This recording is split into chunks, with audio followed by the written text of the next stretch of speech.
Hello, I'm Isaac Hayes III, founder and CEO of Fanbase. And right now, we're accepting investors in our $17 million round to revolutionize the future of social media. Today, for just $399, you can own 60 shares of stock in Fanbase at $665 a share. Go to startengine.com/fanbase and invest today.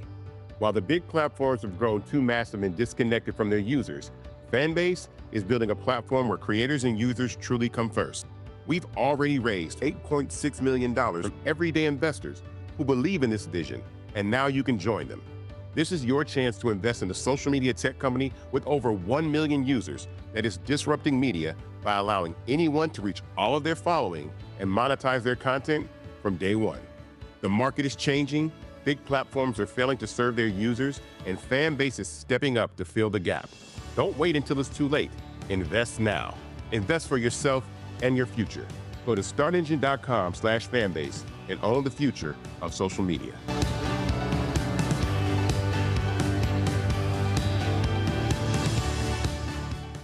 Folks, Black Star Network is here. Hold no punches. I'm real revolutionary right now. Black power.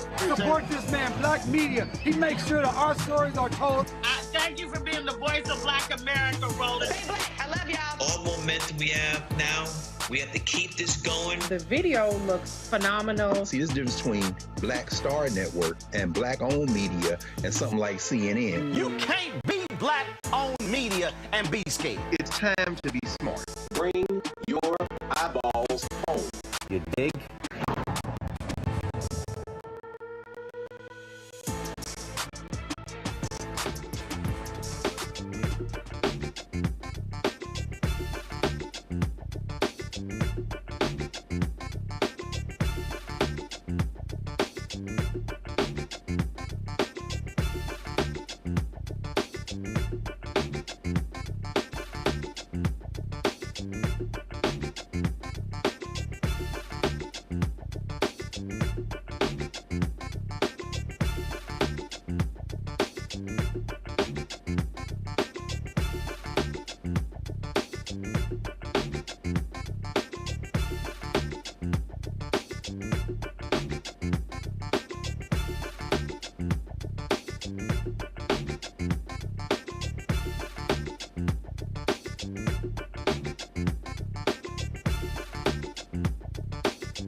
Today is Monday, February 17, 2025, coming up on Roland Martin Unfiltered, streaming live on the Black Star Network. Nearly 100 people have died in a series of recent plane crashes since the twice impeached, criminally convicted felon-in-chief Donald Trump took office. Now, hundreds of employees at the Federal Aviation Administration have been fired just weeks after a deadly crash in D.C. In tonight's FAFO, a federal wildlife worker in Louisiana is expressing concerns about layoffs while an executive order is causing utility bills in Alabama to increase by hundreds of dollars. Those MAGA supporters are not pleased, and we have their orange tears. The once eliminated measles is now spreading across the United States because of these dumbass anti-vaxxers. Major outbreak in East Texas is rapidly growing in cases confirmed in nearby states. I'll talk to the doctor about this sudden outbreak. Also, folks, social justice leader Tamika Mallory, a co-founder of Until Freedom, will be joining us to discuss her new memoir, I Live to Tell the Story, a memoir of love, legacy, and resilience. Also, Reverend William Barber will be here to talk about the policies of this idiot Trump and how they are impacting the working poor. It is time to bring the funk on Roland Martin Unfiltered on the Black Star Network. Let's go. He's got it. Whatever the miss, he's on it. Whatever it is, he's got the scoop, the fact, the find. And when it breaks, he's right on time and it's rolling. Best believe he's knowing.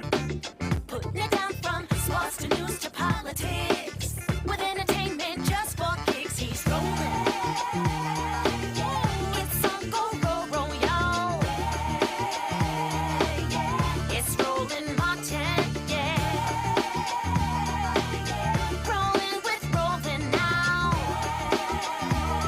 He's funk, he's fresh, he's real, the best, you know he's Roland Martin now.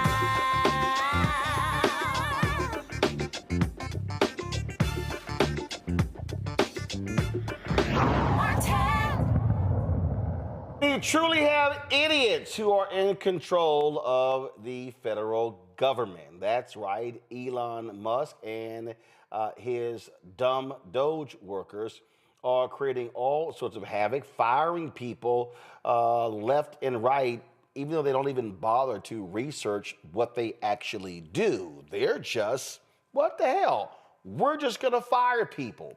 Now, more than 400 support staff employees at the Federal Aviation Administration, they've been fired. That's right, fired. You know, the people who handle critical behind-the-scenes work, you know, like maintenance, environmental safety, as well as aeronautical information. Yep, the kind of jobs you don't always see, but who are absolutely essential to keeping planes moving safely in the U.S. airspace. Now, here's where it gets even more concerning.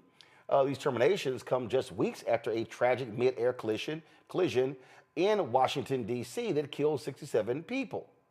Yep, and guess what happened today?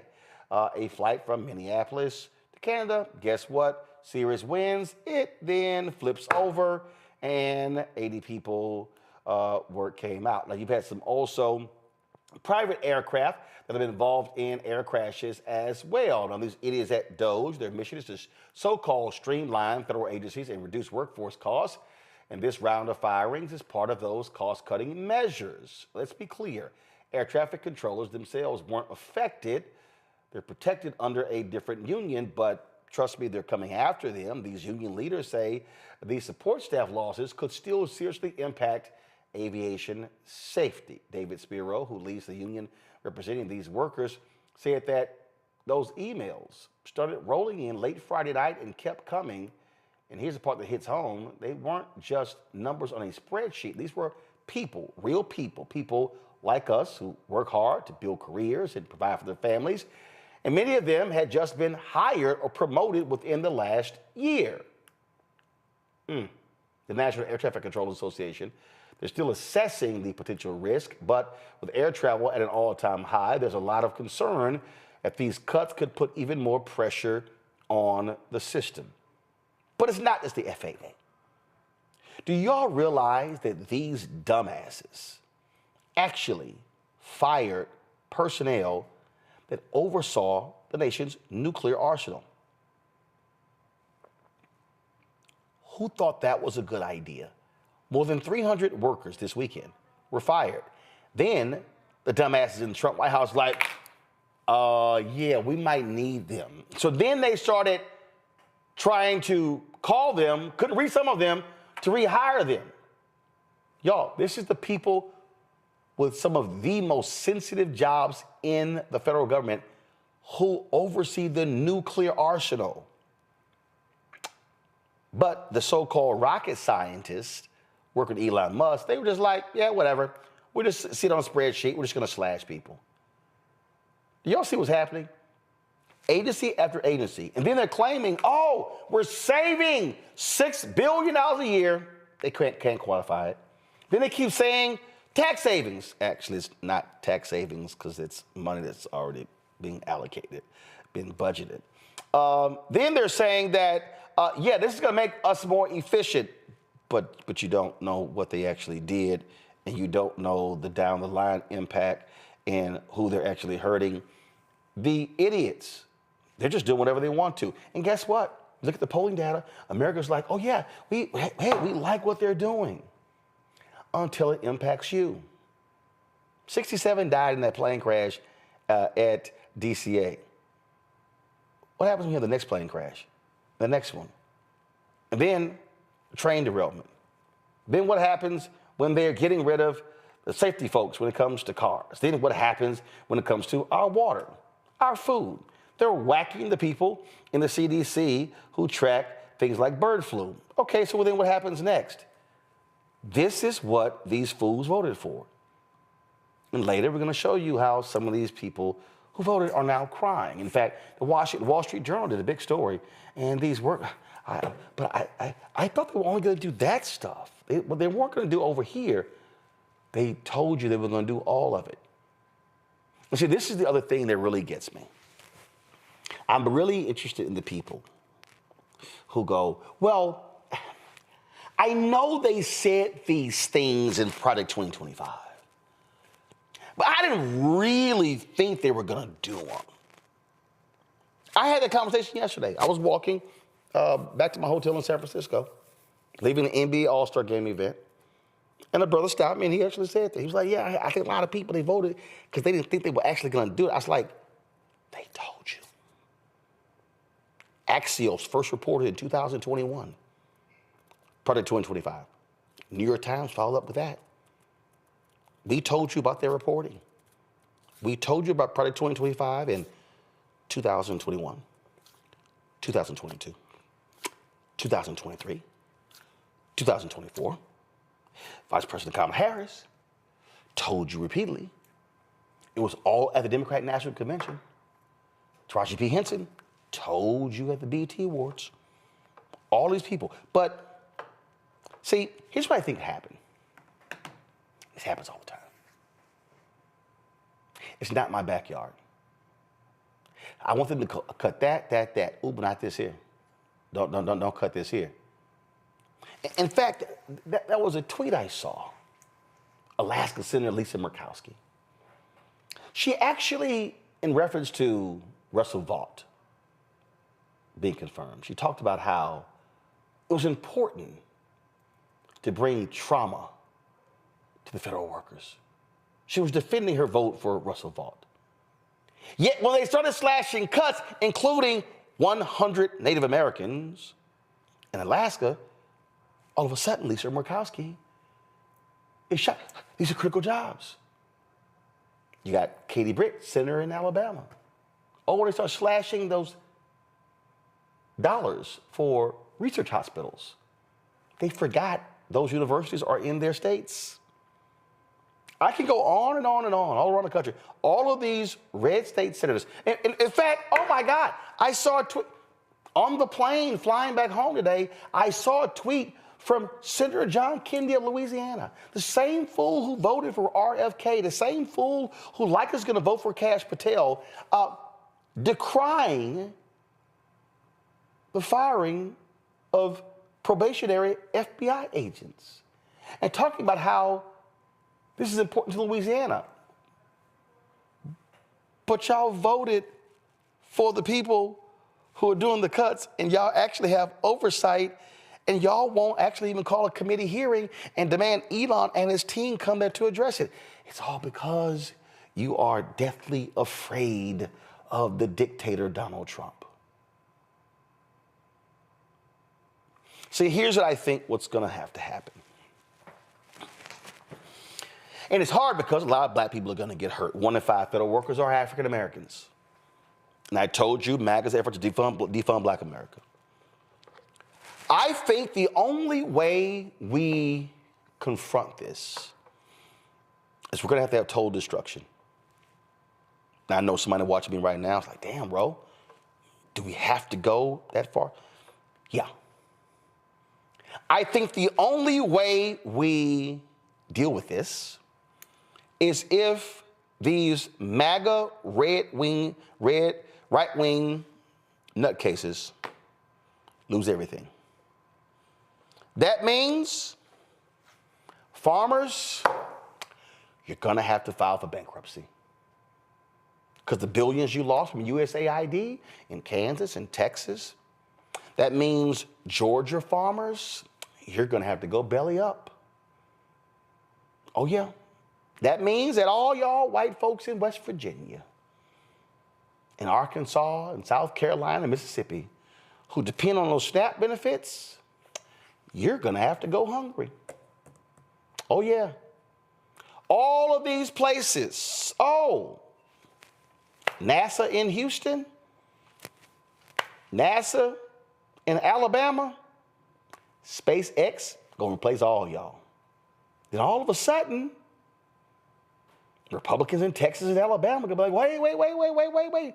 Don't, wait, what are you doing? I mean, don't, those cuts, yeah, because those are jobs. And guess what happens?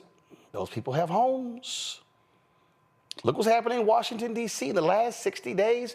More than 5,000 homes have been put on the market. Those are federal workers. But those are not just federal workers. Those are people who actually get federal contracts. See, when I laid out to y'all the defunding of black America, I wasn't joking. It was the people who received federal contracts. And then it's going to trickle down state contracts, county contracts, city contracts, school district contracts. We're talking billions of dollars. People who have kids in school, who are in college, people who are in their late 40s and 50s, who still have another 20 to 25 years of work in them, they've got no place to go. So what then happens? I'm telling y'all right now, the only way these MAGA people and these independent voters, and let me also say it, the 90 million people who sat their asses at home and did not participate in the election, the only way we're going to get their attention is going to have to be total destruction. They're going to have to lose everything. They're going to have to lose their farms, their businesses, the money they get. When the Republicans start trying to pass a bill for their $4.5 trillion tax cut, you know what they're targeting? Food programs, health programs. So you're going to start seeing individuals who have surgeries planned for 6 months late from now, trying to get them done the next month. That stuff's going to get cut. I know. And see, right now, it's just like really, really, really small stuff. But I'm telling you, it's going to get worse. And if you think these FAFO videos we're going to show a little bit later are an example, you're going to see a lot more. And again, I know we didn't want to have this conversation. I know we didn't want to go there.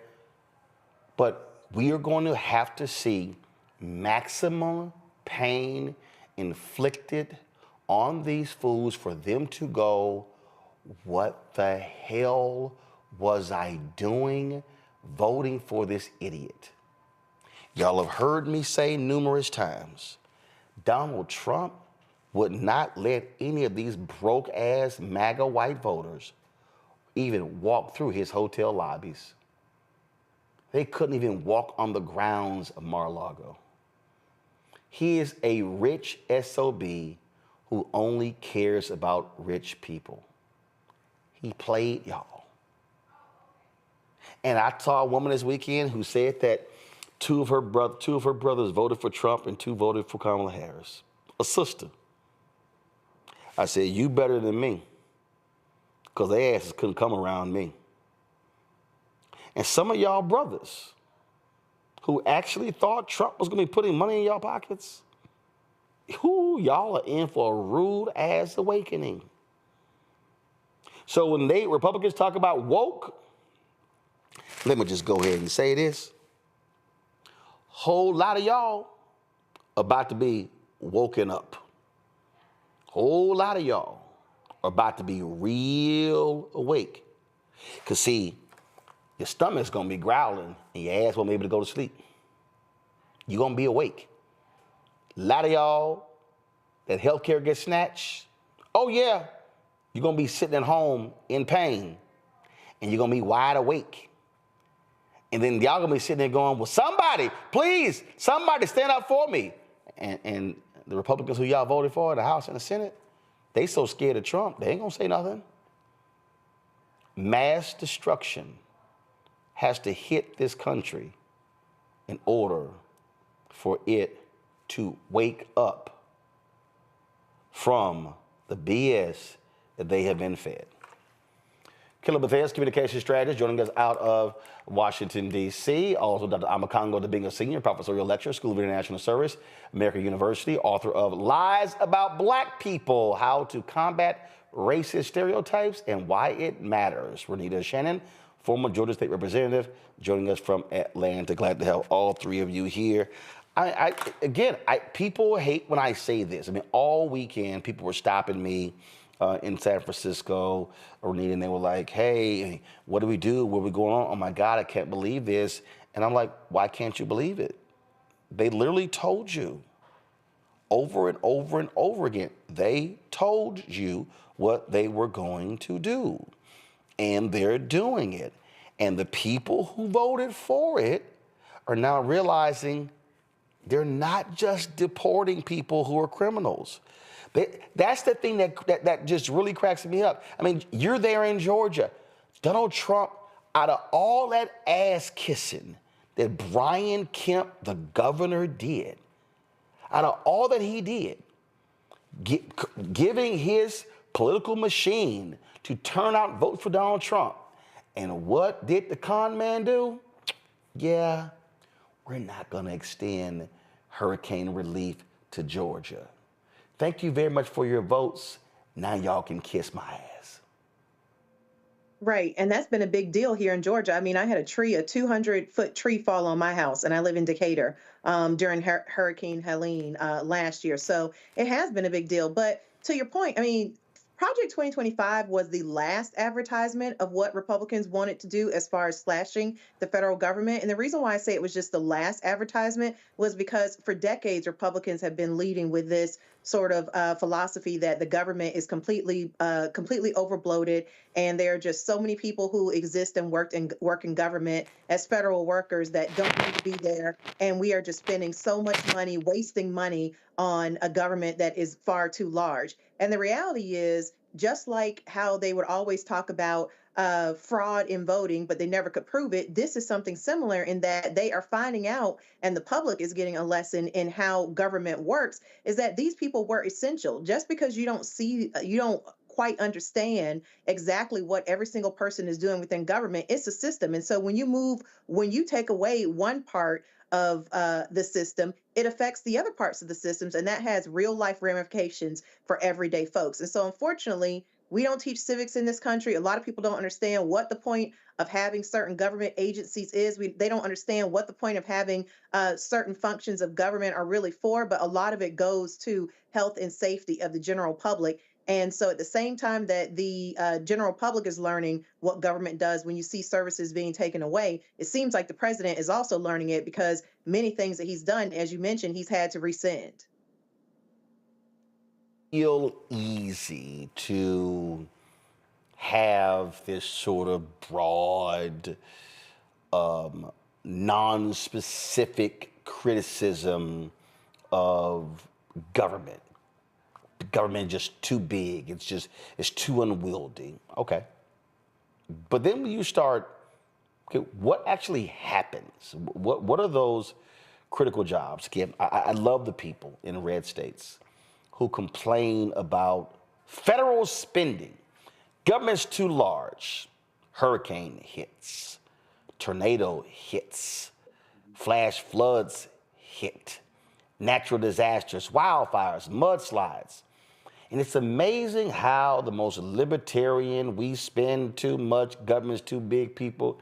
Where's the government? Where's the president? Where was Biden? Where is Harris? Why are they helping us? Well, hold up. I thought y'all were all about your own. I thought government was too big. Now, all of a sudden, now you begging for God. I'll say it again. Folk are going to hate things until they need it. Yeah, that's sad, man. That's the truth. And I feel like I'm a little bit concerned, though, because I feel what you're saying, but I'm hoping that there can be a break before people lose everything, because once they lose everything, that's just going to lead towards some type of violent outburst towards our own communities. And so I'm hoping that in some way, shape, or form, there can be like a pre-lose everything moment where people say, yo, I got to vote for the Democrat. I got to do something. Because you see all of these town hall meetings. No, I'm a Congo. I'm a Congo. No, I hear your point, and I know it's what we want, but it can't be a little pain. Can't be. I mean, I'm serious. People, I use this example about a drug addict. You can sit here and warn your cousin, warn your uncle, warn your brother, warn your sister, and they're gonna keep doing it. Like, yo, you're gonna go to jail. Boom, this gonna happen. And you keep wanting, you save them. You try to help them out, and then you have to reach a point where you say, you're gonna have to go to prison. I've tried everything I could to prevent that from happening. I don't want harm coming to you, but you are so hard-headed that you're gonna have to hit absolute rock bottom for this to happen. And again, we're all impacted, but this is where you gotta say, tariffs, go right ahead. Since all you dumbasses believe this fool who said, no, we can make money from tariffs. Okay, knock yourself out. Okay, since y'all think we can just whack 1 million federal workers and it won't mean a thing, okay, go right ahead. America has to hit rock bottom to realize they have been played, they've been in a cult, they fell for the okie doke and the banana in the tailpipe, and then this is where they say, now do you want to listen to us? Because we told you that fool was a con man, a con artist, and his party backed a con artist. Are you now listening to us? I hear you, and I hope that is indeed the case, right? That people will start listening. I was watching your broadcast from last week with Nola, and she was talking about being in a meeting all day and how it just kept pressing in her mind that some of these guys do just want to watch the world burn, but these are the guys who are at the top, who are more well-to-do. The folks at the bottom got to realize that they're going to burn with us if they don't get it together. And really, at the end of the day, I hope that when they hit that rock bottom, that they do understand that there is a group of people, there's party, who they've been called, woke and leftists and Marxists and all of that socialist stuff. All of the policies they're fighting for are the policies you're losing right now. I remember you played that farmer last week who was fighting. He was like, I voted for Trump, blah, blah, blah. And, the policy with the Infrastructure Act that he was getting benefits from, Biden and Kamala Harris ushered in. People have to start making that connection. And the last thing I'll say, Roland, is that we need to continue to build this media platform and others, because these guys who are on the conservative and MAGA, someone did a survey on NBC, I was listening, and they said there's about 600 100,000 of them who are subscribed to these different social media posts, but like 70,000 in the liberal spaces. But even with that, we still had a close election. And so we have to keep targeting them with real information to challenge their misinformation and disinformation. And I'm sure we're going to be able to be prevailing in the midterms if we can break their ecosystem as they continue to fall towards rock bottom. Because if we don't break the ecosystem, Trump's just going to come in with some type of check or like he did with the farmers before, and they're going to say, he's our savior. I'm still riding with Trump. And we got to make sure that doesn't happen. And I don't want this to happen, Kelly, but it actually has to happen. These people, I'm sick of what's going on. They are in search of trying to blame somebody. And these largely white voters, they want to blame immigrants, they want to blame DEI, they want to blame CRT, they want to blame woke, they want to blame Black Lives Matter. Then you got these Simple Simon Negroes. They want to say, oh, it's all Democrats' fault, and we ain't got this, we ain't got that. Okay, all these people who are just in a constant state of complaining, they're going to have to lose some shit, Kelly. And they don't even realize how they're going to get hit. I keep saying to people who say, I want the government out my life. You're so stupid because you don't even understand that government, whether you like it or not, it's involved in every facet of your life. Your birth certificate, from birth to death, government plays a role in everything. What we eat, what we drink, what we breathe, so many different things. No one even wants to even think that when I get in a car, the reason I have many of the safety devices in my car is because they were forced there by government. I don't even understand they were forced there. Fuel efficiency, that wasn't because of the automakers. It was because of government. And I'm not saying government is perfect. What I am saying is government is essential to our lives. And if you want big business and the tech bros to have complete run of this bad boy with no oversight, anything, you're about to get it. Watch what happens. My concern with all of this, I understand and sadly agree with your theory of it having to hit rock bottom, of Americans having to hit rock bottom. My concern is everybody's rock bottom is different, right? So exactly what level of rock bottom do we have to hit for people to just wake up and be like, oh shit, I got to do something, or oh shit, I was wrong. I don't know if we're ever going to get to a point where we're going to have a MAGA Republican say, I'm sorry. I don't know if that's ever going to happen. I think they are going to hit rock bottom, get the benefits that Democrats will inevitably provide, which will essentially be a Band-Aid on a gaping wound by the time all this is finished. And then they will still say, well, you weren't there for me, so I'm still going to vote for the Mango Mussolini or equivalent, depending on how long this goes on for, right? My frustration is the fact that we got here at all. My frustration is that we had an entirely different party, being Democrats, being socialists, being whatever, whose messaging wasn't clear enough, wasn't culty enough, what have you, to get through to the people who truly needed it, such that we ended up with 90 million people sitting on the sidelines of one of the most crucial elections in American modern history. That is my frustration here. And further, everything that is going to happen to get us to rock bottom is going to happen to me first. It's going to happen to Black people first. It's going to happen to people who look like me first. That is what's frustrating. The fact that, once again, we have to be subjected to white nonsense because white people stay white peopling at varying levels. Now, listen, I don't want us to hit rock bottom, but I think in order for those folk to wake up, they're going to have to lose some stuff because they think, and they think, oh, yeah, it's those Black people getting stuff. Oh, we're just giving things to these illegal immigrants. They have to lose some stuff. And look, it's just like, and we're about to talk about this right now, we talk about vaccines, okay? All of these anti-vaccine zealots, I'm just going to go, their kids are going to die.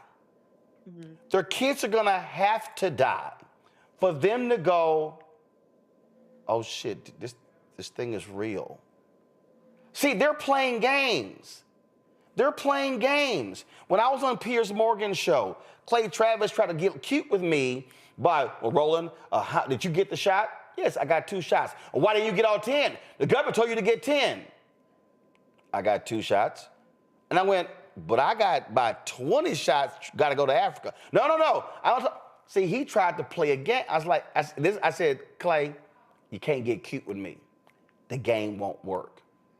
So what's happening now is these people, in fact, Trump has signed an executive order saying no federal funding for any school district that mandates COVID vaccines.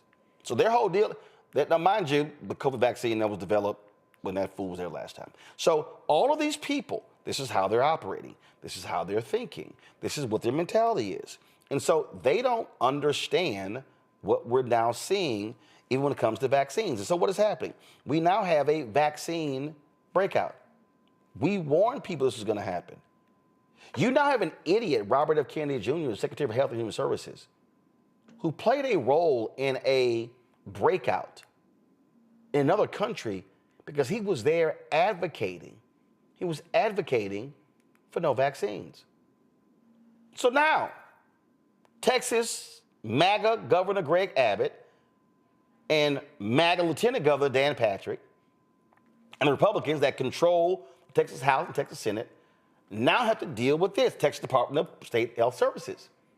They reported an outbreak of measles in the eastern part of the state. Okay, that makes no sense.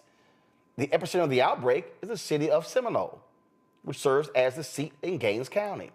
There are 48 confirmed measles cases, making this the worst outbreak of measles in Texas in nearly 30 years. And guess what? Most of the people affected are school-aged children. 13 have been hospitalized, all of them who were unvaccinated against measles. As of the 2023-24 school year, Gaines County has one of the state's highest vaccine exemption rates, nearly 18%. My guest, Dr. Nisi Hudson, founder and chief scientist of the Hood Medicine Initiative, joins us right now. Doc, this is real simple. We can draw a direct line from the unvaccinated fools to the vaccinated people and measles outbreak. Pretty much. And it's a shame because measles, mumps, rubella, this is a common vaccination that every child has to get before they even enroll in kindergarten. You can't even be in our school systems in this country unless you've been vaccinated against measles, mumps, and rubella. And these exemptions have been popping up ever since, really before the pandemic. I mean, there's been a lot of anti-vaxxer sentiment, as we've heard from Dr. Peter Hotez and others. And we've just installed the anti-vaxxer-in-chief as the head of Health and Human Services. So this is where we're going to be. Yeah, and I just want every parent, grandparent, great-grandparent, aunt, uncle, cousin, nephew watching to understand that you better be prepared for what is about to happen, because these anti-vaccine people, these anti-vaxxers, are now emboldened. Again, their cult leader, Robert F. Kennedy, who lied in his hearing. Oh, I've never been against vaccines. An absolute liar. Was busted on CNN with the lie. Their cult leader, he's now the Secretary of Health and Human Services. Their other cult leader is the one who appointed him. And so, let me just say it. Remember, I just talked about hitting rock bottom. America needs to be prepared that we are about to see one of the largest outbreaks of multiple diseases because of these nutcases. Wait, we're already seeing that. Like, thus far, we've got this outbreak in Texas, but we also have tuberculosis brewing in Kansas, and we had a measles outbreak in Chicago last year. So this is just going to continue, unfortunately. And since we're talking about RFK, remember that he also ties vaccines to a widely already debunked for decades myth that autism is caused by vaccines. And just this week, you see that he's also planning to go after students who rely on psychotropic drugs, neurodivergent students, students that are being treated with antidepressants for mental illness. Not just students, everyone. They're going after antidepressants now. So it's not lost on me that there's that connection as well to him trying to link vaccines to autism. Yeah, and so, I mean, and again, this is just where we are. And for the longest, you know, it was initially autism, but now it's now extending to a host of things. And again, we just need to be prepared for it. So if you're a parent, if you're out, what do you do? If you're getting your child vaccinated, what do you do? Because you don't necessarily know they are sitting in a classroom with a kid who's not vaccinated. Well, let me say something about, this is the wonder of vaccines. They protect the herd. They protect the vulnerable. That's supposed to be their function. And we talked about herd immunity a lot when, you know, the pandemic first started.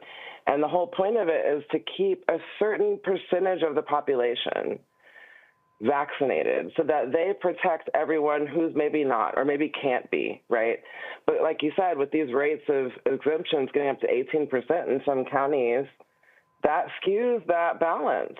And so outbreaks are able to happen whenever people come around. Now, let me say for measles, mumps, and rubella, but particularly for measles, anyone who's been vaccinated against that and has had their full course, first dose is typically given to babies around 12 to 15 months, and the second is usually 4 to 6 years old. So if you've had those, you're good for the most part. Now, if you're not vaccinated with measles in particular, highly contagious. This is why it's doubled in a matter of days. And really, they're estimating it could be up to 200 to 300 people in West Texas infected that just haven't been tested, right? And so when we talk about, that contagious factor, it's super high with measles. If you're not vaccinated, there's a 90% chance that you're going to get it if you are in a room with someone who has it. Wow. And if someone sneezes with measles in a room and you enter that room 2 hours later, you could still get it if you're unvaccinated. It's highly contagious. Highly, highly, highly contagious, especially in children. That's all they do. They're germ buckets. That's all they do is sneeze and cough and spit on each other. So that's the danger. But for those who have been vaccinated, that's the point of doing it, so your child is protected. But I will note that in this particular case, this is in Texas in particular, it's a very, I wouldn't say contained. I mean, obviously it's still growing, but this started in a small Mennonite community that's in a rural area, and it's spread to some other rural areas. It's in New Mexico now. But I guess thankfully at this point, a lot of those children are not in the general urban population. So there's a chance for containment, let's say, and hopefully a lot of those other children have been vaccinated. But just want to make that note so that people don't think it's like running too rampant. Look, it's just something that we have to understand and be prepared for. Unfortunately, the guardrails are off. I mean, we literally are about to be in when it comes to health, when it comes to our food, when it comes to the environment, when it comes to water. We are about to be in for a free-for-all because their philosophy is just take all regulation, take everything away. And this is like going back to hell, caveman days, anything goes. And I will tell you, our pediatric advisor, Dr. Yancey, he has been telling everyone we've had him on, he's been telling everyone, especially in our communities, make sure your kids are vaccinated, because this man, he's already talking about, you heard him in the confirmations, he's talking about how Black people have more robust immune systems, so they don't need the same vaccine schedule as everyone else. You already know what that is. vaccine apartheid, and it leads to other eugenics, basically, is what he's saying. And it's a lie. We all need to be vaccinated. And so I don't know what's going to happen in terms of access because the CDC has been gagged. We've withdrawn from WHO. They've put us at a severe disadvantage and actually handed the evolutionary advantage back to the microbes, which had previously been essentially eradicated. There's only one way this goes, and it leads to more disease burden among society, particularly among the most vulnerable among us, and ultimately to increase mortality among the entire population. There are no other outcomes. This is a move to cull the population. A move to cull the population. What else do Nazis do? I mean, he's repeated Hitler's rise to power bar for bar. What comes next? You tell me. People need to understand that what has been unleashed. I said this on ABC in 2017. I said the Republican Party has allowed evil to enter their party. It is now going to consume them. That evil is now going to consume this country. The thing that they don't understand about evil is that it's indiscriminate. Everything that the light touches is its kingdom. You let it out, that's a wrap. White people seem to think, and they're learning, sounds like they're learning if you look at TikTok, but they seem to think that they could just throw piranhas in the pool and they only gonna eat us. That's crazy. That was this story here. I'm gonna pull it up. Give me a second. I saw this in Politico, and it was really quite fascinating. And the headline says, he spent years watching Silicon Valley take companies apart. Here's a warning for DC. A tech insider speaks about Elon Musk's playbook for Doge. And then when you go into the story, it was Derek Robertson is the reporter. And he talked to Rohit Krishnan, a Bay Area-based engineer, economist, and venture capitalist. And this is what I found to be interesting, what he said. He said, the reporter writes, America's global dominant digital platforms were built by aggressive, engineering-driven culture that prizes disruption over stability. The investors and engineers behind it have long believed that given the chance, they could build a better government as well. What we have to understand, because the point that you made about the microbes, you said that we had it under control. When we talk about government offers stability. It's the stuff that people don't even understand. I say this all the time. We have the ability to drive down highways and go down roads and walk into stores and visit parks and do things, and we think nothing about how it was constructed, who did it, how it was built, what were the checks and balances, when we go to a park, for the longest, we thought that, you know what, guess what, our kids are playing on playground equipment, then we find out lead paint and things along those lines, that became a huge issue. And so we go through this world not thinking about any of these things because that was actually somebody in government's job to do. That was actually stability. And so these folks come in, and their deal is we're about to come in and clear this destructive path because we think it can be done better, and people have no idea what the destruction is going to end up doing. And in your space, literally decades of hard grinding work to beat these diseases and beat these things with science, and these folks are like, you know what? The hell with that. We're gonna come up with something new, and my 19-year-old engineer has an app that can do it better. The thing is like when they say better, they mean better. They just meant better for their bottom line. Boom. Not better for us. We just didn't hear it right. They didn't hear it right. It is going to be better for them, trust me. And particularly because a lot of these actions, as we've talked about, are going to lead to a lot of the undesirables, as they've classed us, perishing. These moves are death moves. We've cut off funding for farmers. We're going to deport the majority of the workforce that helps with food production. We're going to get rid of the regulators. We've got recalls upon recalls upon recalls already. Like I said, the CDC is gagged. Do we know about bird flu? I don't know. You know, and all of these disruptions are purposeful. They're not haphazard. They're not random. A lot of people have been talking about how Republicans are trying to sow chaos and fear, and they are. But their moves are tactical. They're not chaotic. They're not random. They're not even stupid. They're very clever. As we can see, they've taken over everything, and we let them. Indeed, indeed. Doc, I appreciate it. Dr. Hudson, thank you so very much. And again, folks just got to prepare themselves for the worst outcomes, because that's the only way we can be thinking right now. Yeah. Appreciate it. Thanks a lot. Thank you. You know, on that point there, again, I'm reading this article here on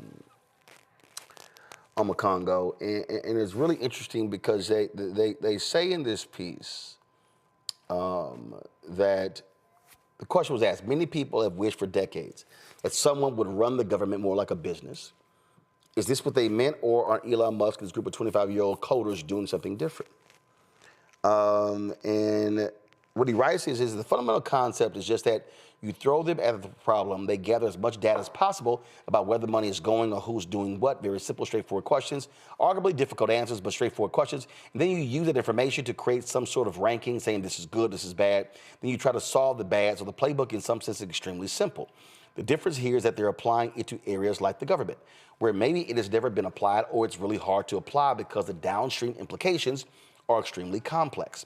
It could cut off cancer research, or genomics departments are getting axed, or AIDS assistance elsewhere in the world. And that's the whole point there. When Republicans, Trump, MAGA goes, yeah, you know what, we're not going to fund PEPFAR.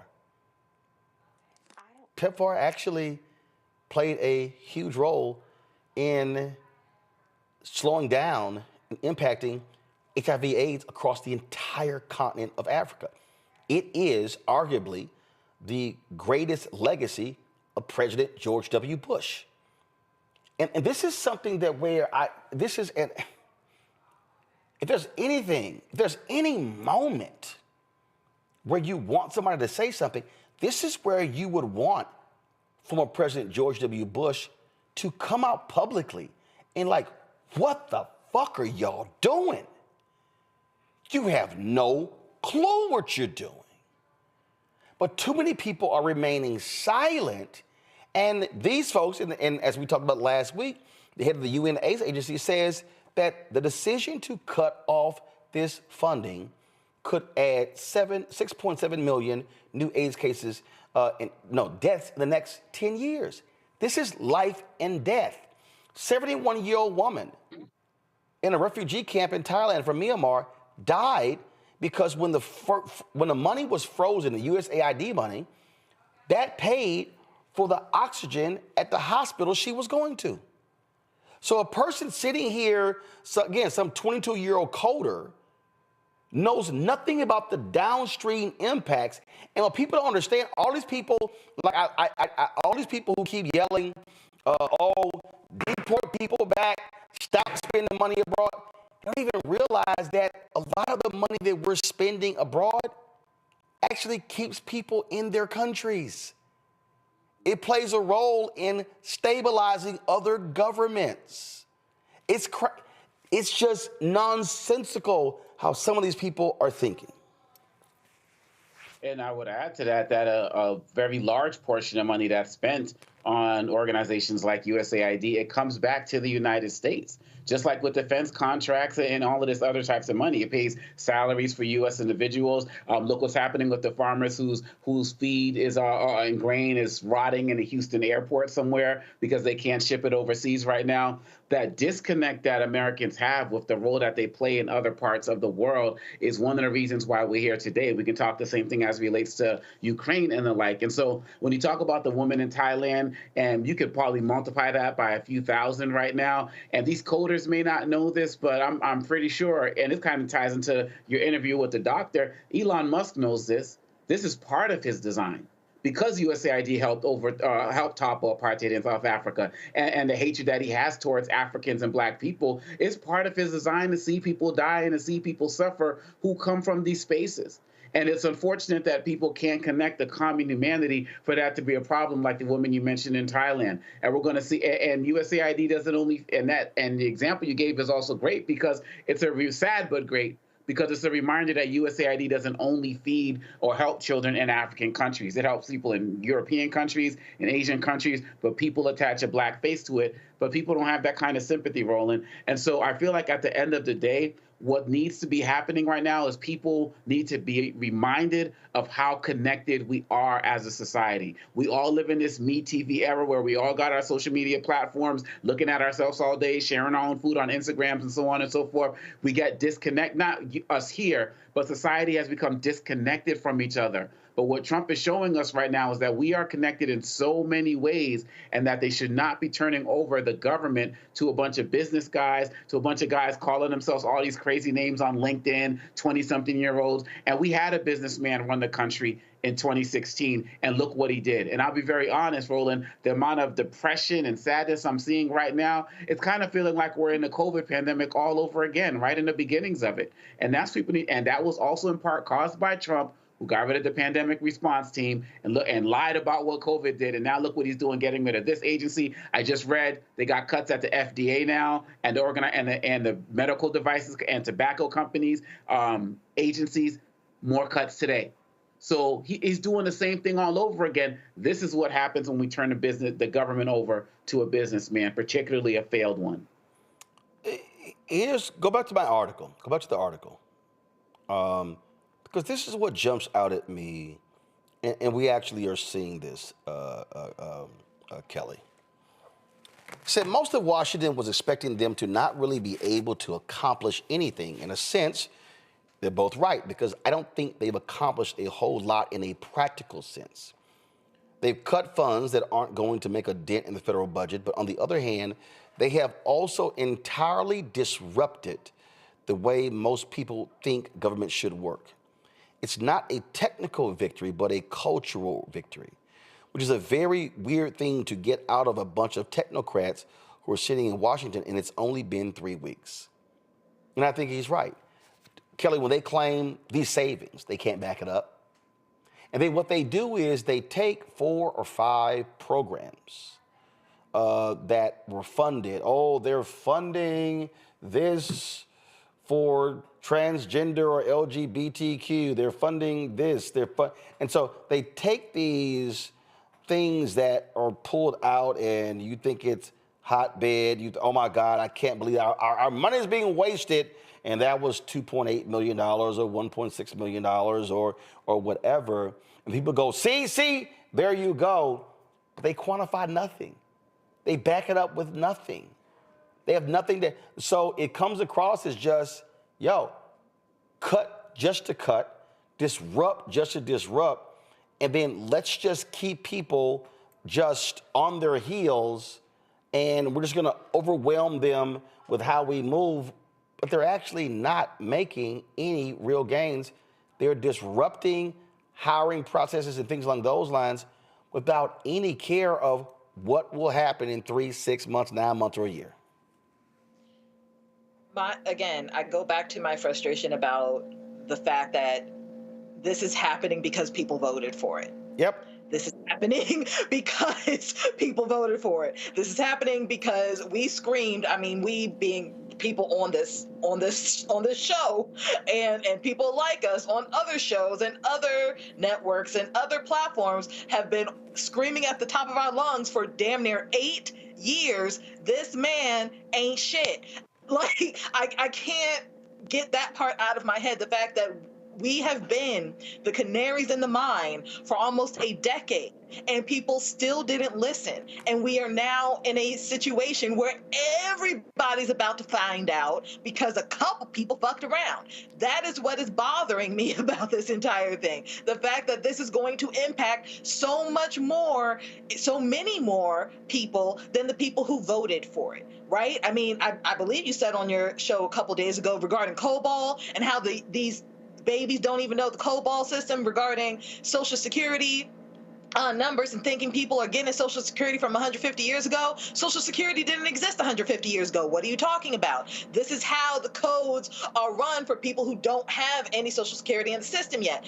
You would know that if you were a government worker. You would know that if you were actually doing a job. Like, no, you just have a sledgehammer to every goddamn thing, and you're slicing everything except the things that matter. We're not talking about the defense budget. We're not talking about sending weapons of mass destruction to people who don't need any more weapons of mass destruction. We're not talking about these buyouts and bailouts of major companies and corporations that didn't need it during the recession. They don't need it now. They certainly didn't need it during COVID, but that's where all this money is about to go to, because we're about to fund an oligarchy instead of a democracy. Like, I am frustrated.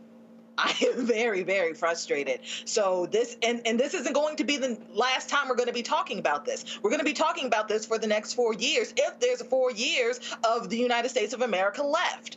But this is why, Renita, what I've said to union leaders, to Democratic leaders, that you can't, the lead argument can't be that these are attacks on federal workers, because whether we're talking about federal workers, Georgia state workers, Fulton County workers, City of Atlanta workers, people just automatically, oh, the hell with them. We can get rid of half of those people. They mean nothing.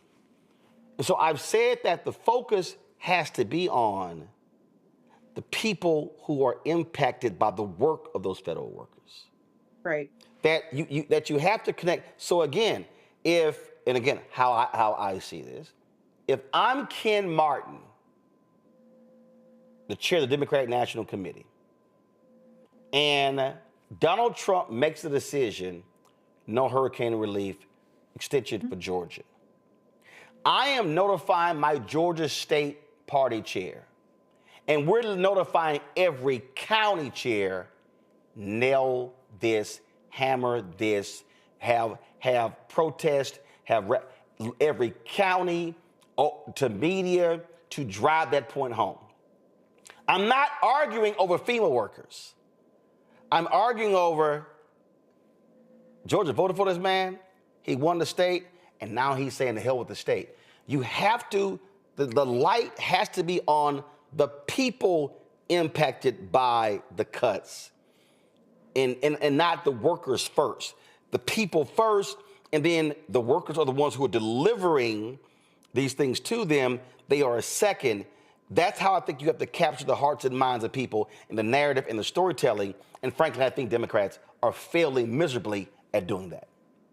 Absolutely, without a doubt. I agree with you 100%. And your comments lead perfectly into what I wanted to say about this issue, which is that the fallacy that you can run government in the way that you would run a business is something that leads to a lot of death and destruction for the general public. And the reason that is because government exists to pull together resources so that we can provide greater safety for the general public and support overall well-being of the general public. Corporations don't have that aim. Their aim is just to make as much money as possible. And so when you think about government, what you should be thinking about, and this kind of leads into your point, showing folks the impact of what happens when you disrupt government, is that, for example, you may think it's a great idea to slash all these employees at the FDA. Well, the reason why the FDA exists is because the FDA understands that you as an individual do not have the money nor the resources to test every single piece of food that you buy from the supermarket to make sure that it's not going to poison you.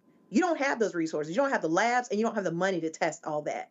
If we all pay taxes collectively, the government can disperse those resources and have an agency that will test the food for you. If you take a look at the way that we get around for transportation, Nobody has the money to pay for all the roads needed to get from here to work. I can't afford a road. Can you afford a road? No. But together we pay taxes and the government puts that money together. And then we have roads for people to go places. You look at the CDC, and it's the last example I'll give. Individually, you don't have the money to track if COVID, measles, communicable diseases are getting out of control. You don't have that money individually. But when you pay taxes as an individual, the government puts those resources together, creates a CDC, so the CDC is keeping track of that stuff for you.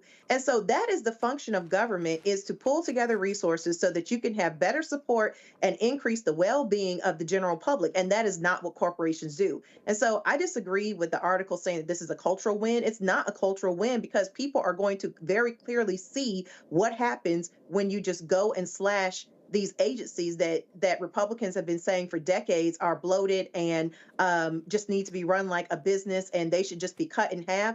They've been saying this for decades. For example, I saw something just this weekend, a meme talking about, as it relates to the measles outbreak, it said one of the reasons why you see less child graves today than when you compare before the 60s was literally because the vaccine for measles came out around in 1963 is when it was distributed throughout the U.S. So before that time, it was common to walk in graveyards and see child graves. You don't really see that anymore. Why? Because after the measles vaccine came out in 1963, within 2 years, 97% of cases reported of measles dropped.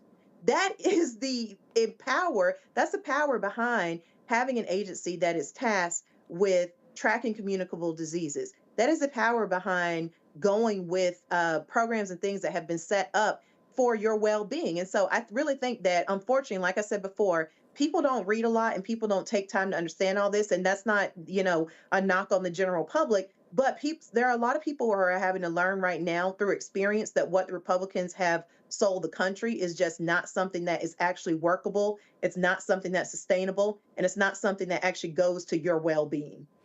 All right, hold tight 1 second. We're going to a break. Lots to talk about when we come back. Tamika Mallory has her new book that we are going to talk about regarding her memoir. Also, the Trump Office of Civil Rights, Department of Education, they're going after anything that deals with race and the scholarships, grants, affinity programs, you name it. I told y'all this. Why do y'all think I wrote my book, White Fear? How the Browning of America is making white folks lose their minds. Didn't I warn y'all of this? Everything that's happening, I wrote right here. Folks didn't want to listen. If y'all want to support what we do, please join our Bring the Funk fan club. The goal is to get 20,000 of our fans contributing on average $50 each a year. That comes out to $4.19 a month, 13 cents a day. And I'm just telling y'all right now, and it's real simple. The work that we do here, it ain't been done by other black media. It's not. It's not happening at Ebony or Essence. It ain't happening at The Griot.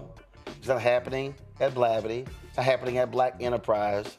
And so, I'm just letting y'all know. It's just us doing what we do every single day with this show and the Black Star Network. Your support is critical. You want to give via Cash App, here's a Stripe QR code. Use this QR code to give via Cash App. Or you can also, if you're listening, go to blackstarnetwork.com. Check and money orders, P.O. Box 57196, Washington, D.C., 2003 7-0196. PayPal, Martin Unfiltered, Venmo, RM Unfiltered, Zelle. Roland at RolandSMartin.com, Roland at RolandMartinUnfiltered.com. Get our swag. That's right. I was wearing my shirt all around All-Star Game. Don't blame me. I voted for the black woman. A lot of people said they wanted the shirt, so I was showing them the QR code. Go to RolandMartin.creator-spring.com to get your merchandise. I'll be right back.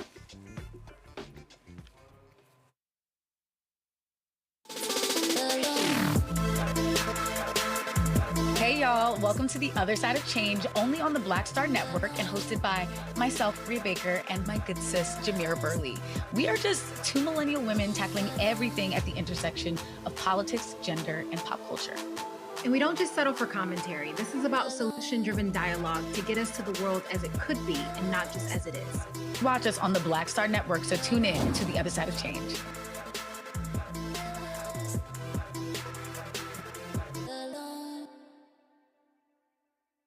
What's up, y'all? Look, Fanbase is more than a platform. It's a movement to empower creators, offering a unique opportunity for everyday people to invest in Black-owned tech, infrastructure, and help shape the future of social media.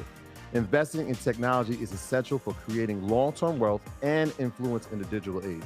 The Black community must not only consume tech, we must own it. Discover how equity crowdfunding can serve as a powerful tool for funding Black businesses, allowing entrepreneurs to raise capital directly through their community through the Jobs Act.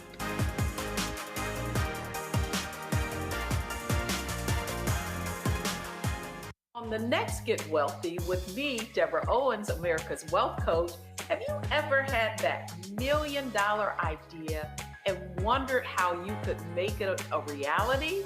On the next Get Wealthy, you're going to meet Liska Askalise, the inventress, someone who made her own idea a reality and now is showing others how they can do it too. Positive, focusing in on the thing that you want to do, writing it down, and not speaking to naysayers or anybody about your product until you've taken some steps to at least execute. Liska Askalise on the next Get Wealthy, right here, only on Black Star Network.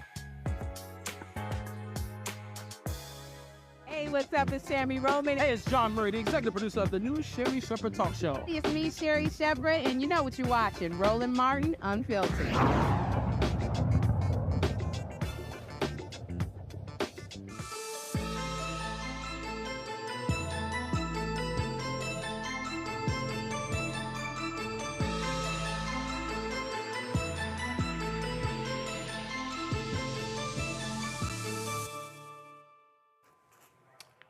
All right, folks, welcome back to Roland Martin Unfiltered. You know what? We always have a variety of book authors on this show talking about their work, things that matter, and how critically important their stories are. A new book from Until Freedom's co-founder, Tamika Mallory. It is out. The book is called I Live to Tell the Story, a memoir of love, legacy, and resilience. She joins us right now. Tamika, glad to have you here. First, before we talk about the book, give us an update on the Target boycott that Until Freedom is involved in. Oh, thank you. Hey, Roland, I appreciate you for having me on. I just wanted to say I saw the commercial of the new show with Jamira Burley and Brea Baker on your network, and I'm just so proud that they will be on, two powerful sisters, and you always do such a good job of giving us all opportunities. The Target boycott is actually going well. It's a real grassroots movement that is growing from the community, from the people. I see so many folks across the country that whether or not we help to organize doesn't really matter because people are moving. We now have about 60,000 people who are signed up on targetfast.org, which is for the fast that begins with just the clergy community, the faith community, if you will, during the time of Lent, which is beginning on March 5th. But even right now, during Black History Month, we are somebody through former Senator Nina Turner, as well as Nikema Armstrong, who's on the ground there in Minnesota, where the headquarters for Target is.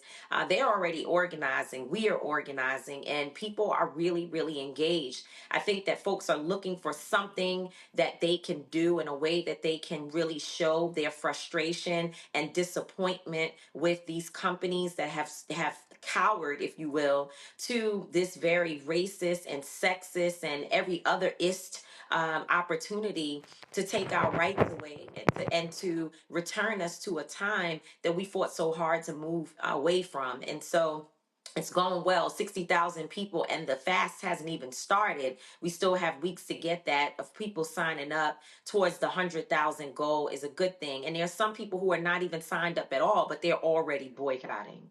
And I'm always reminding people that when it comes to publicly traded companies, there's always a very easy way to show the impact of that. Go to my iPad. So you'll see here, folks, so you'll see the graph here. Target announced on January 24th they were ending their DI initiatives. you see that on Monday, January 27th, Target's stock was at $142.50. It closed today at $127.88. And so, as they can see with that graphic there, Target stock has been dropping every single day. There was a couple slight upticks, but basically it's been on a downward spiral for the past 3 weeks. Yeah, absolutely. It's on a decline. We've been watching that. And some people say, well, how do we know that we have anything to do with it? Perhaps it has nothing to do with this movement. And that's a way for folks to sort of whataboutism us out of being focused on one company and one goal together. Actually, I have an answer for them. It's very simple.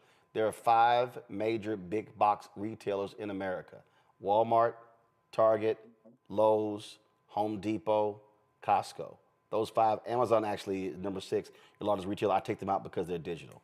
Of those 5 big box retailers, 4 of them, their stock has gone up. Only one the stock has gone down. That's Target. And that's Target. And people are using the $1.8 trillion in spending to say that we're not happy about what's happened here. And some folks said to me, well, why don't we focus on this company and that company? And, what about this and what about that? And there are all of those things absolutely need to be addressed. And by the way, again, from a grassroots perspective, people are boycotting more than one company at one time. But we want to be able to really focus and show the impact that we have. I have Black women who are reaching out to me, as I said, outside of the 60,000 people who are signed up to be a part of the Lent fast. There are people who are contacting me every day saying, I feel sick to my stomach when I walked inside a Target. I tried to go back. I don't want to do it. And I was reading an article just the other day yesterday actually, the daughters of one of the original founders of Target said that they are upset that this has happened as well. They think that Target moved too quick to change their policies. They believe that their father would have wanted the company to stick by their morals and values. And so this movement is growing. They have even said that Target, and when I say they, I'm talking about Target, they have even discontinued the program that would have helped Black employees to increase and to grow in their careers. I mean, this is something that, we can't look away from. Folks have decided or had decided that Target was their happy place. This is where people felt safe, and they don't anymore. And so we're just responding to a need that's coming from the people. Indeed. Let's get to your book. You said, I live to tell the story. I live to tell the story means that you face some issues. Well, you know about them because you've been here either helping to counsel me through many of the issues that I faced. You have been there helping to strategize, helping me to speak up for myself and fight back against the attacks that I've had to go through that have been unfair at times. They've also at times also been made up, just blatant lies that have been told on not just me, but the other women that I've organized with, specifically during the Women's March. You were correcting even Black media that was spreading lies and incorrect information. And so you know that part of the story. But this book goes back before that. It takes you to my childhood, growing up in Harlem in a housing project. I didn't think that I was going to be the Tamika Mallory that people see today in front of cameras and leading groups and organizations. There was no storyline that said a girl growing up in Harlem in the projects would be that. But I have actually made something of myself. And, you and others have been along the journey with me. And there have been some things in between. My teenage years are outlined in this book. I talk about the bad decisions that I made, places and spaces that I shouldn't have been in, and being disobedient to my parents, and how that created some trauma that I carried with me for a long time, because in those places, instances, there was sexual assault, there was heartbreak, there was betrayal, a lot of things that I exposed myself to just because I was moving too fast. So I'm hoping that some young woman will look at my story and say, you know what, perhaps I need to change course and do something different with my life. I start to talk about my career, how I got started. Too many people believe that some of us just came out of nowhere because they met us in the midst of either the Women's March or the George Floyd protests or the summer of 2020, Breonna Taylor. And I thought it was time for me to let people know that my roots come from a time when I was sitting in rooms with leaders and I wasn't even speaking. I was just there listening, learning, and waiting for my opportunity to step into my role. And, you know, again, I talk about the Women's March, but I also talk about how dark it got, you know, how I ended up addicted to prescription pills because I couldn't rest, I couldn't sleep, you know, all about the struggles. And many people watched it happen. They watched online, sometimes articles, 10, 20 articles written about me and my associations, people calling me a hater of every group any group you could think of. They said I hated those people, especially being anti-Semitic, which I vehemently deny, disagree with, and have done a lot of work to figure out, you know, how to work closer with communities that may not understand me. And so I outline all of that. But the best part is that when you get towards the end of the book, you start to see that no matter what the challenges have been, I have been resilient. I have continued to persevere. And here I am sitting here today thinking that I was finished at one point. And in fact, the story is just beginning. I'm at a whole new chapter in my life. I spend a lot of time trying to explain to folk that we get a lot of people who love to say we need this, we need that. What's black leadership doing? Where are they going? Here are the folks who are leading protests, who are organizing things, organizing boycotts. But those very same people get to move on with their lives. They don't think about the toll on individuals. Reverend Jackson often said there's no 401k plan when it comes to black leadership, civil rights leadership, and the thing that gets me are a lot of our people, and the reason I laugh about this because all the people who were running their mouths, all these loudmouth fools who I really don't give a damn about at all, who were complaining about advertising money that we got from the Kamala Harris campaign. My response was, so you want us to cover the news but not run ads, but you don't say nothing about the white media that actually gets political advertising. And that's the thing, and so that's one thing that just drives me crazy, that people don't understand that there is a real toll, financial, mental, health, on families of people who are activists who are fighting on behalf of black people and others. Absolutely. You know the stories. I mean, I got down to the point that I had to call friends in 2019 and ask them to help me financially, which is something that I've never done. I've never reached out to a group of my friends to say, I'm in trouble. I had $400 in my bank account. And meanwhile, I just led 3 of the most successful marches in the nation's history, especially the one in 2017 of the Women's March. We had 6 million people to march around the world, which is the single most attended march in the history of the United States, with the participation of other countries and other places.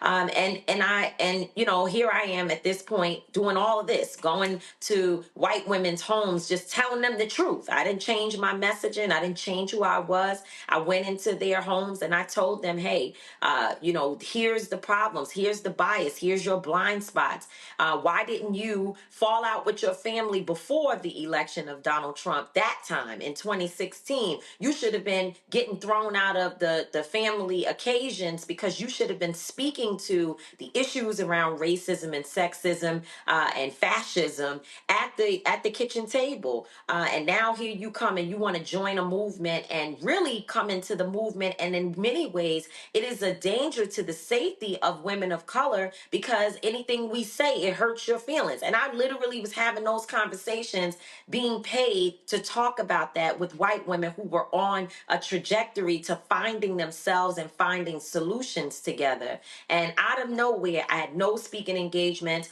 Black Student Union college groups were saying that they couldn't have me at the school because whomever had endowments or donated to the school had called to say they didn't want me there. Everything was canceled. And it all happened because I decided to stand on principles, even while learning, understanding the challenges, but still standing on principles within our community and for our people. And so, yeah, that toll is great. But beyond that, even the work that we do, at one point in my life, especially at National Action Network, we were working literally around the clock. I would sleep sometimes on the couch in my office because things was just happening.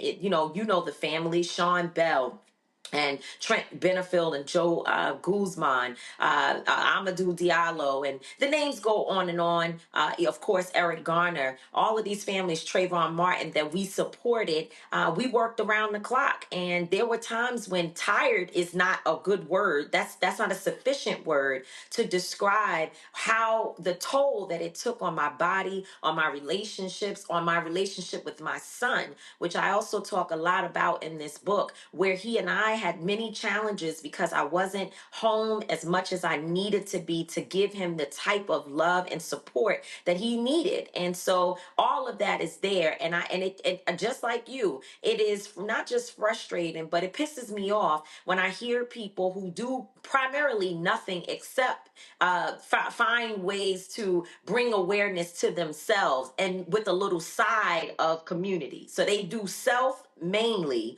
with a side of community, and then they have the audacity to challenge us. You do it. What's your plan? Let us follow you and tell us exactly what we're going to do. And the reason why they don't do it is because it's hard. It's difficult to deal with judgment. It's difficult to deal with attacks. It's difficult to raise money. And when you start trying to do that, to have a phone number so somebody can call to get some help, that's when the challenges come in, and it makes you just become an armchair person to talk, and you're really not engaged in anything other than benefiting yourself.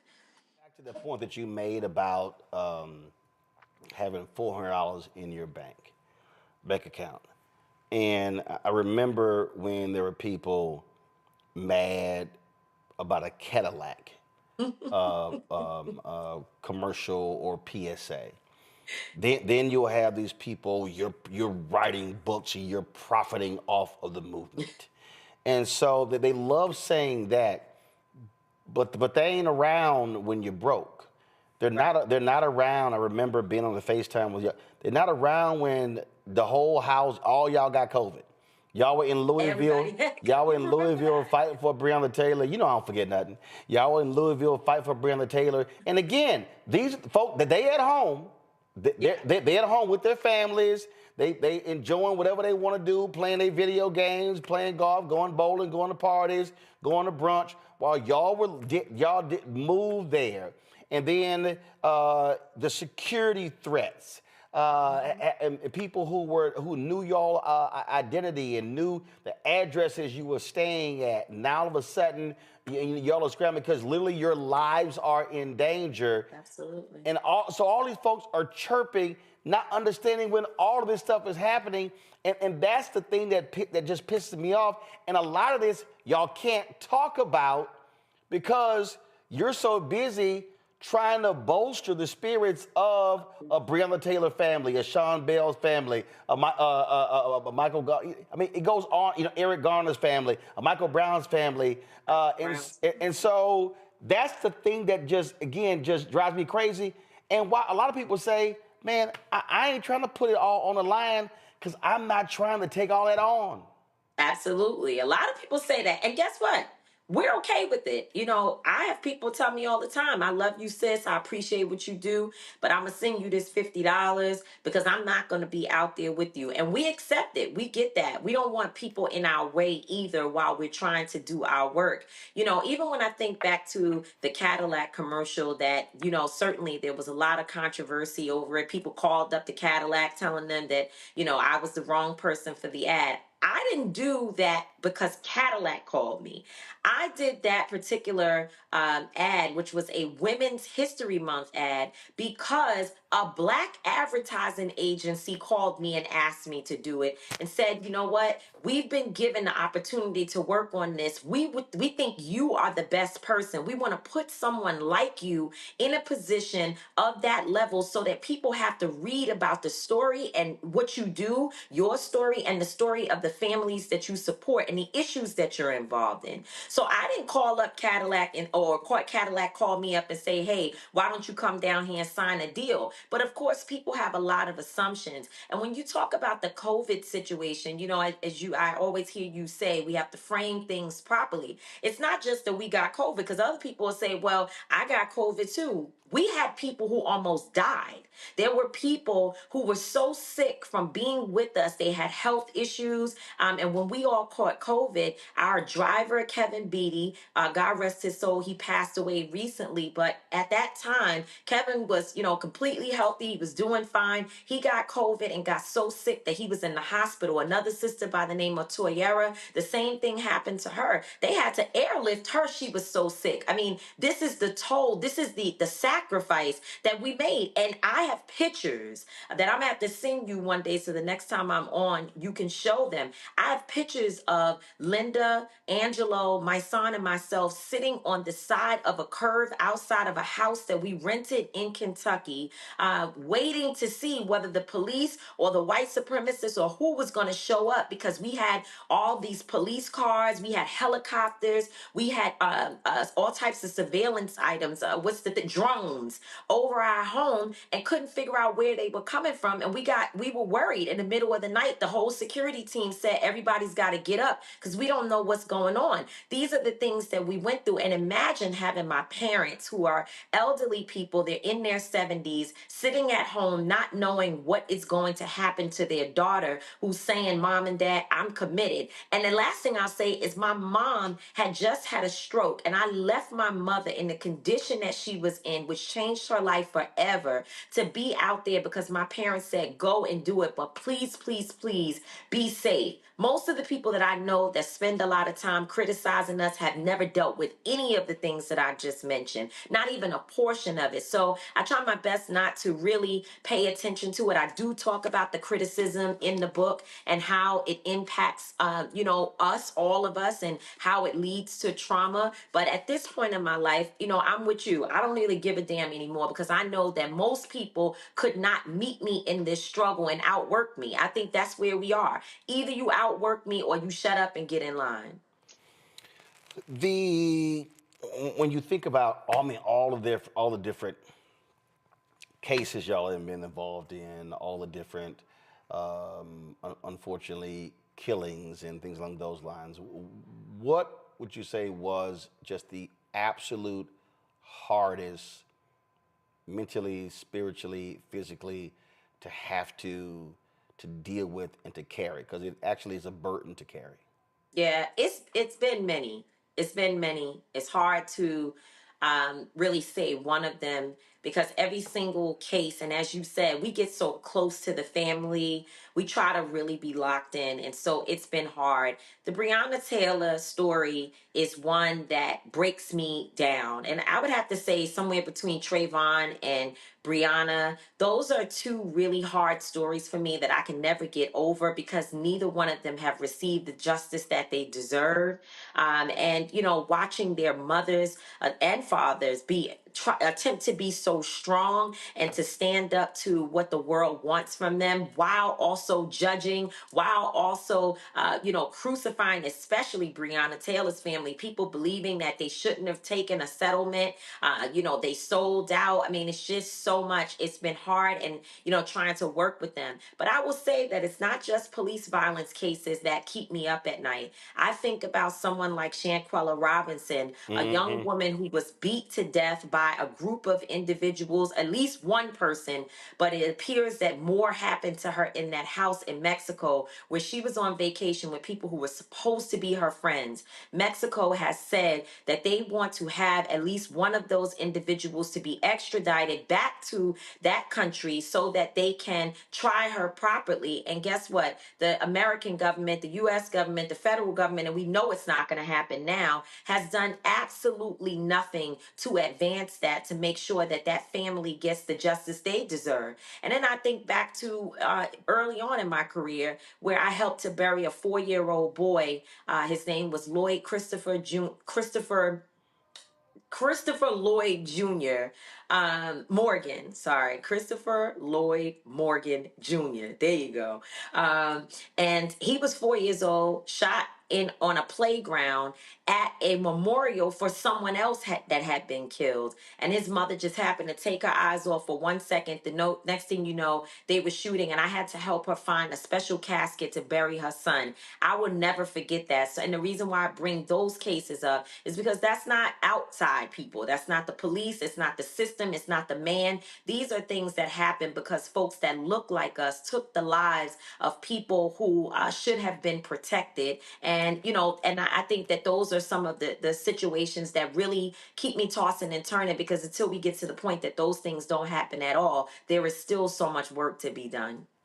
You made that point there about, which is always stunning to me, how you on the outside, not your loved one, no one you buried, you don't have to deal with any of that trauma, telling somebody else what they should and should not have taken in a settlement, when you, that is just one of the most insulting things I've ever heard. Absolutely. And it happens all the time. I mean, Tamika Palmer specifically has dealt with a lot of judgment. And I think that a part of it is that there is different smoke for a woman, especially, a woman who's been killed by police or by anybody else. Just there's a different reaction and different treatment even for the family. I've not experienced a family that has had to deal with as much scrutiny as Breonna Taylor's family. Everything they do is a problem. And even people in our own community will say, well, why isn't she taking the money and pouring it into the pockets of people who are just, hanger-oners? She does do a lot of things in the community. And Tamika Palmer stayed out there with us, Roland. She continued to march. She's marched for other people. She shows up places and spaces, even though it might be traumatizing to her to stand with other families. She's continued to do that. But there is a real level of scrutiny and judgment that has been placed on her. And I've had to stand with her through a lot of instances where people were really trying to get in her face and tell her that the reason why she was unable to get all of the officers convicted, there has been one, but not one officer has been convicted for actually killing Breonna Taylor. Only things that happened around Breonna that evening. As she's gone through this, as she's had to stand up to it, there are folks who really will say that the reason why those convictions didn't happen is because she took a settlement. I heard one of your guests saying earlier, people don't read. They don't even know how the system works. And again, it's not a knock because people are working, folks got a lot going on. But how dare you not know and then speak on other folks' situation as if you do know and have some level of a high moral ground? Folks, we're talking with Tamika Mallory about her book, I Live to Tell the Story, a memoir of love, legacy, and resilience. I've got some panelists here. I'm sure they have questions. I'll first start with you, Renita. Thanks, Tamika, for all the work that you do. I want to ask you, you share a lot of personal stories in your book. What was the single hardest personal story to share? I think it was hard for me to talk about my son's father being murdered. That was a difficult area of the book to get into. One, because It opens wounds for even his family. I'm close to them, love them very much. It opens wounds for my son. And, you know, when you decide to write a book and talk about other people's lives, it's like you're trying to consider whether this is going to be healthy for them mentally or how they will feel about whatever's in there. And not to mention, I didn't just talk about the end of his life. I also talked about some of the toxicity of our relationship. And so, you know, I know that that's not an easy thing to read. And then I would say that, you know, overall throughout the book, there are moments that I describe that I know my parents didn't know anything about. And just to give you an example of the difference in the two parents that I have, my father took a while to say something to me. I gave them the book 2 weeks before it came out. I had already told them months before that it's not going to be easy to read. You're going to hear some things that you didn't know, and there's some stuff that you might have known, but it's going to be confirmed. And it's going to, you know, it's going to be difficult. And my dad didn't say anything until finally last night he said to me, you know, this was really hard for me. He said, you know, I'm telling you, and he kept saying, really, really hard. And it hurt me to see some of the things. I told a story about my fifth grade teacher asking me to sit on his lap. You know, my dad's like, want to knuckle up with the man even right now as an adult. I knew that would be hard. But to tell you about my mom, she's like, I need to get a switch to your tail right now for some of this stuff that you're talking about in this book. She like, because I told you behind not to go where you went, and I need to tear your ass up. So it's a difference in how the two of them responded. Makongo. Thank you so much, Tamika, for your continued dedication to our community. When I think about you, I think about Dr. King when he was assassinated at the age of 39. They said he had the heart on the autopsy of a 60-year-old. And people talked about the stress of the movement. And I think about all of the stresses that you've described. What is your advice for activists who are out there daily putting their lives and their safety on the line as it relates to what they can do to take care of themselves so they continue the work that they're doing? Yeah, thank you for the question. You know, one of my favorite quotes in my book that I sat with for days before I continued to write, I read it and stopped after I got it out. And it says that I was born fighting for freedom and I will die fighting for freedom. But this time, freedom includes me. And that particular quote resonates so much with me. I didn't even know that I was coming up with this powerful quote when I wrote it. It just came out. And then I went back and I read it and I was like, wow, what does that actually mean? I have to be able to put this in practice every single day. And so I've been through so much now that I can speak to that easily because, you know, I've learned the ins and outs and I know that trouble doesn't last always. That's something that is a big message for younger activists, that when they're in the midst of these fights, it feels like the end. It feels like the end all be all and, you know, the world is going to end. But actually, it passes and there's a new struggle. There's a new fight. You have to renew yourself in the midst of all of that and never lose sight of taking care of you, making sure that you're laughing a lot. You know, I'm the twerk and work lady. I love to, when I get to a city, I don't care what city it is, I could be working on any type of case. I'm like, where's the hole in the wall? Where do I get the best food? Where's Big Mama's house? And can we get our juke on? Because that's what I'm going to do for myself. But there was a time when I thought that doing that made me look bad, you know, or that, you know, you're not supposed to be smiling and having a good time. I didn't die and I don't want to die. I don't want to die on the inside or the outside. And I have tried to maintain that no matter what people make. You're not supposed to be smiling and having a good time. I didn't die and I don't want to die. I don't want to die on the inside or the outside. And I have tried to maintain that no matter what people may think about it. And so, you know, trouble don't last always, and make sure that the freedom you're fighting for is a freedom that includes you as well. Kelly?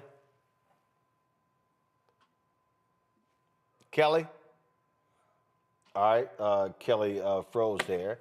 I always ask book authors this, and that is, what was the wow moment for you when writing or researching this book? Was it a memory? Was it something that jumped out that even made you go, wow, I either forgot about that or, man, that blew me away? Two things quick. One is I wrote an outline first because I did not believe that I had a memoir. At the time when I started this process, I was 41 years old. I'm like, I don't have a memoir in me, and I was instructed and guided through an outline that would help me to get the story together. And when I finished, I was like, oh my God, like I actually lived. I lived the life.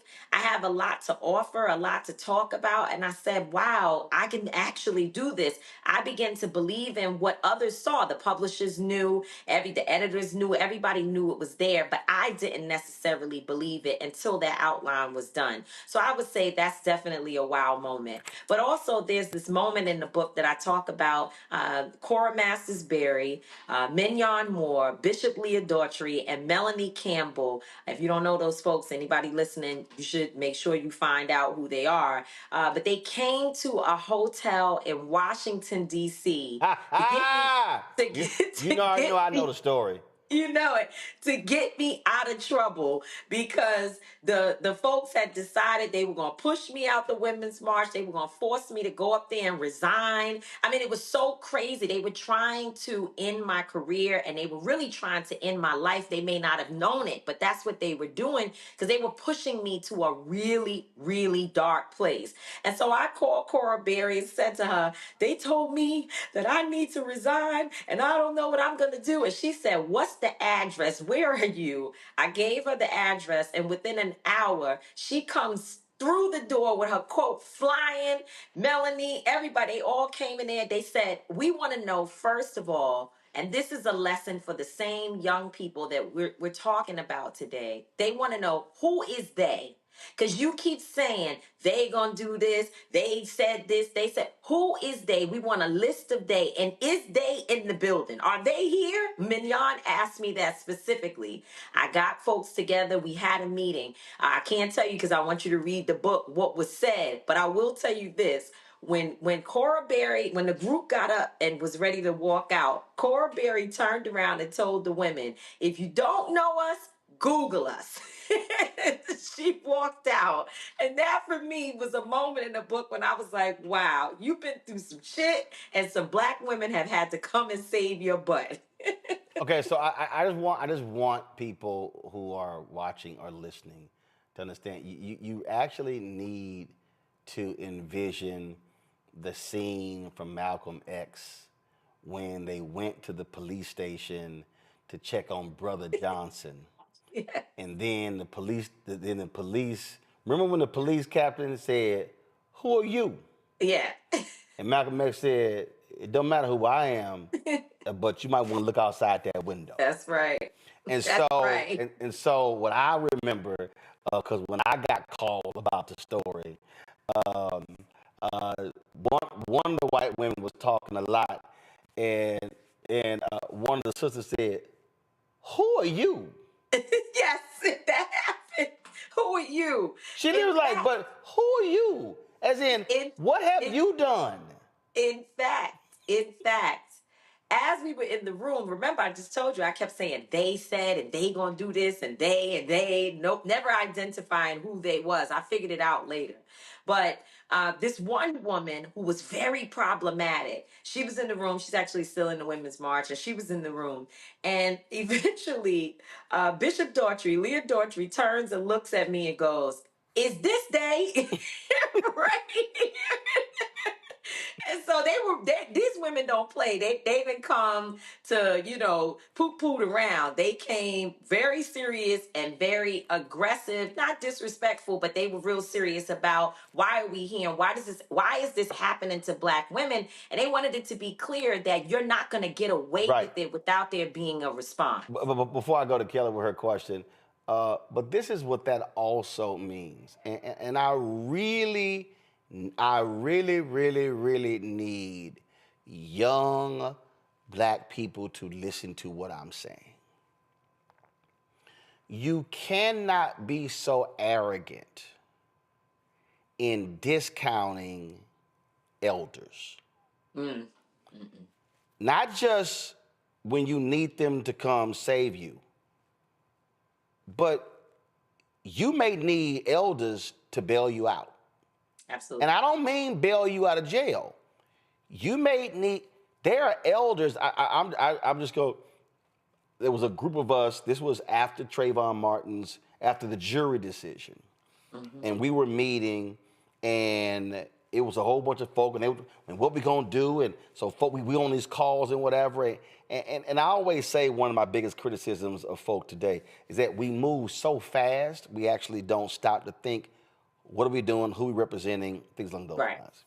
And so there was this one young sister who was talking to another brother.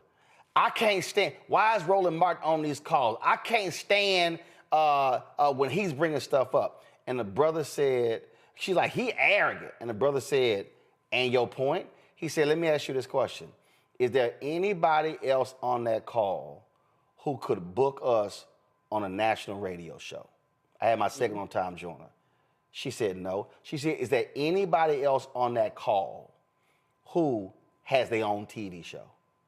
She said no. He said, I can guarantee you that if we needed $10,000 right now for something, he can write the check and won't blink. He said, can you do that? She said, no. He said, so why in the hell would you not want that person on the call? Yeah. And that's one of the mistakes a lot of folk, they ignore that elders have done stuff and know people, and they can, when they roll in, they ain't scared to roll in deep. That's right. You said they came within an hour. Other folk were, hey, can you give me 2-3 days? They were like, they had us up. No, they dropped what they were doing. I was like, yo, we'll be there. That's the thing I'm always trying to explain to younger people. Stop discounting what elders bring to the table, who you know and who are willing to have your back, but you also got to show them proper respect. Absolutely. I went to see Hazel Dukes, who's on the board, national board of the NAACP, and also the head of the state conference of NAACP in New York. This is a woman who's over 90 years old, and while she's not out there as much as she used to, and she's allowing other leadership to rise within the organization. But I went to see her today, sat down, asked a bunch of questions, having conversations, and it wasn't just me. There were other young leaders that met to talk and, just make sure that we're keeping up with her wisdom, because she knows a lot, and what she's been able to offer to us is something that it's really invaluable, because sometimes I find myself in places where I need somebody who's been through some stuff to help me figure out, what do we do next? How should I move? Where are the landmines? What are some of the decisions that I might be making that don't make sense? And you Roland, are moving into an elder statesman role, Y'all have no idea.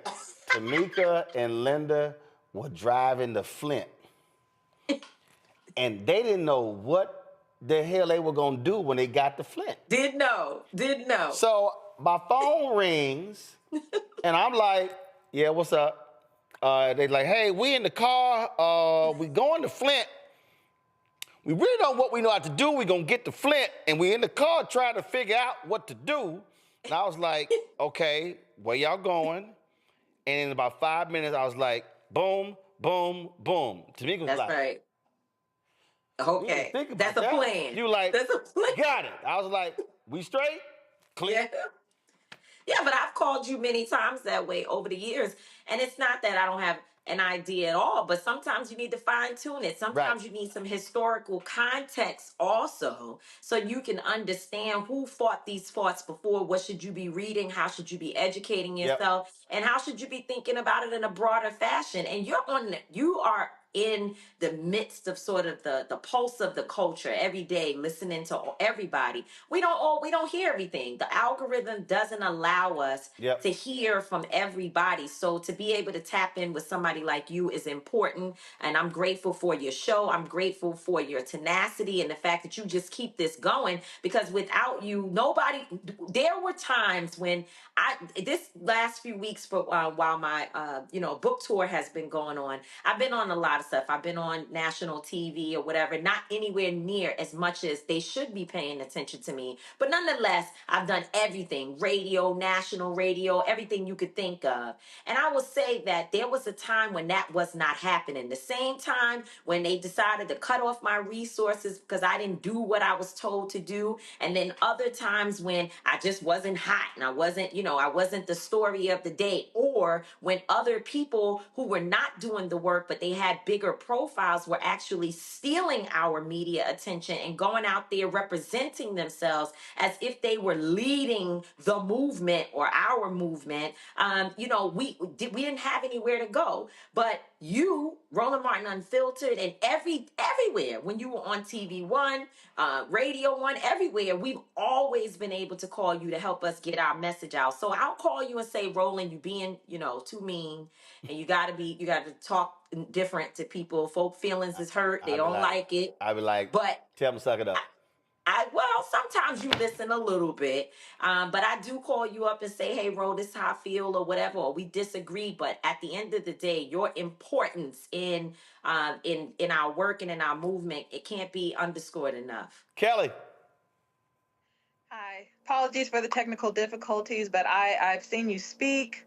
I've been in rooms with you, and I just admire you greatly. So the honor is it's an honor to speak with you. But regarding your work now, right? Everybody's been talking about the 92% and how, we did our job. We did our job. We consistently go above and beyond every single time, and it didn't work out this time yet again. So in your opinion, this movement of rest, so to speak, I'm sure you've heard, 92% we did what we do, let them deal with it. Obviously, that is not the path you are going, right? So how do you reconcile the need to rest with the call to keep going? And when you do keep going, do you still go above and beyond? Like, is the plan to go above and beyond consistently, or is it to keep doing what you're doing and just hoping that something sticks? No, well, I'm glad you asked that, because I don't think enough conversation is being had about this idea of resting and how long we're going to rest and what will be at stake as a result of folks just kind of withdrawing. First of all, nothing that's happening in this moment is normal. And that's something that we have to keep at the forefront of the conversation, because when people start to move away and turn the TV on and focus on other things, what happens is the moment becomes normalized. And then more people begin to sort of slip into a complacency and even a feeling of defeat because they don't see people around fighting. I don't think we can stay in that posture for long. I also respect and honor your work and know exactly what you do and how hard you're out there trying to spread a powerful message and keep people aware. It's not easy to do that, and I get that people do need rest. And certainly, I turned off some of the things because I was in everything. As you know, I'm arguing everywhere, and it's just some of it. I just felt like I need a moment. I've done it. I've been in it. I'm going to continue to be in it, but I need a moment. However, where we're sitting in this time, my granddaughter is 2 years old. Whatever happens in this moment will impact her life for the rest of her life.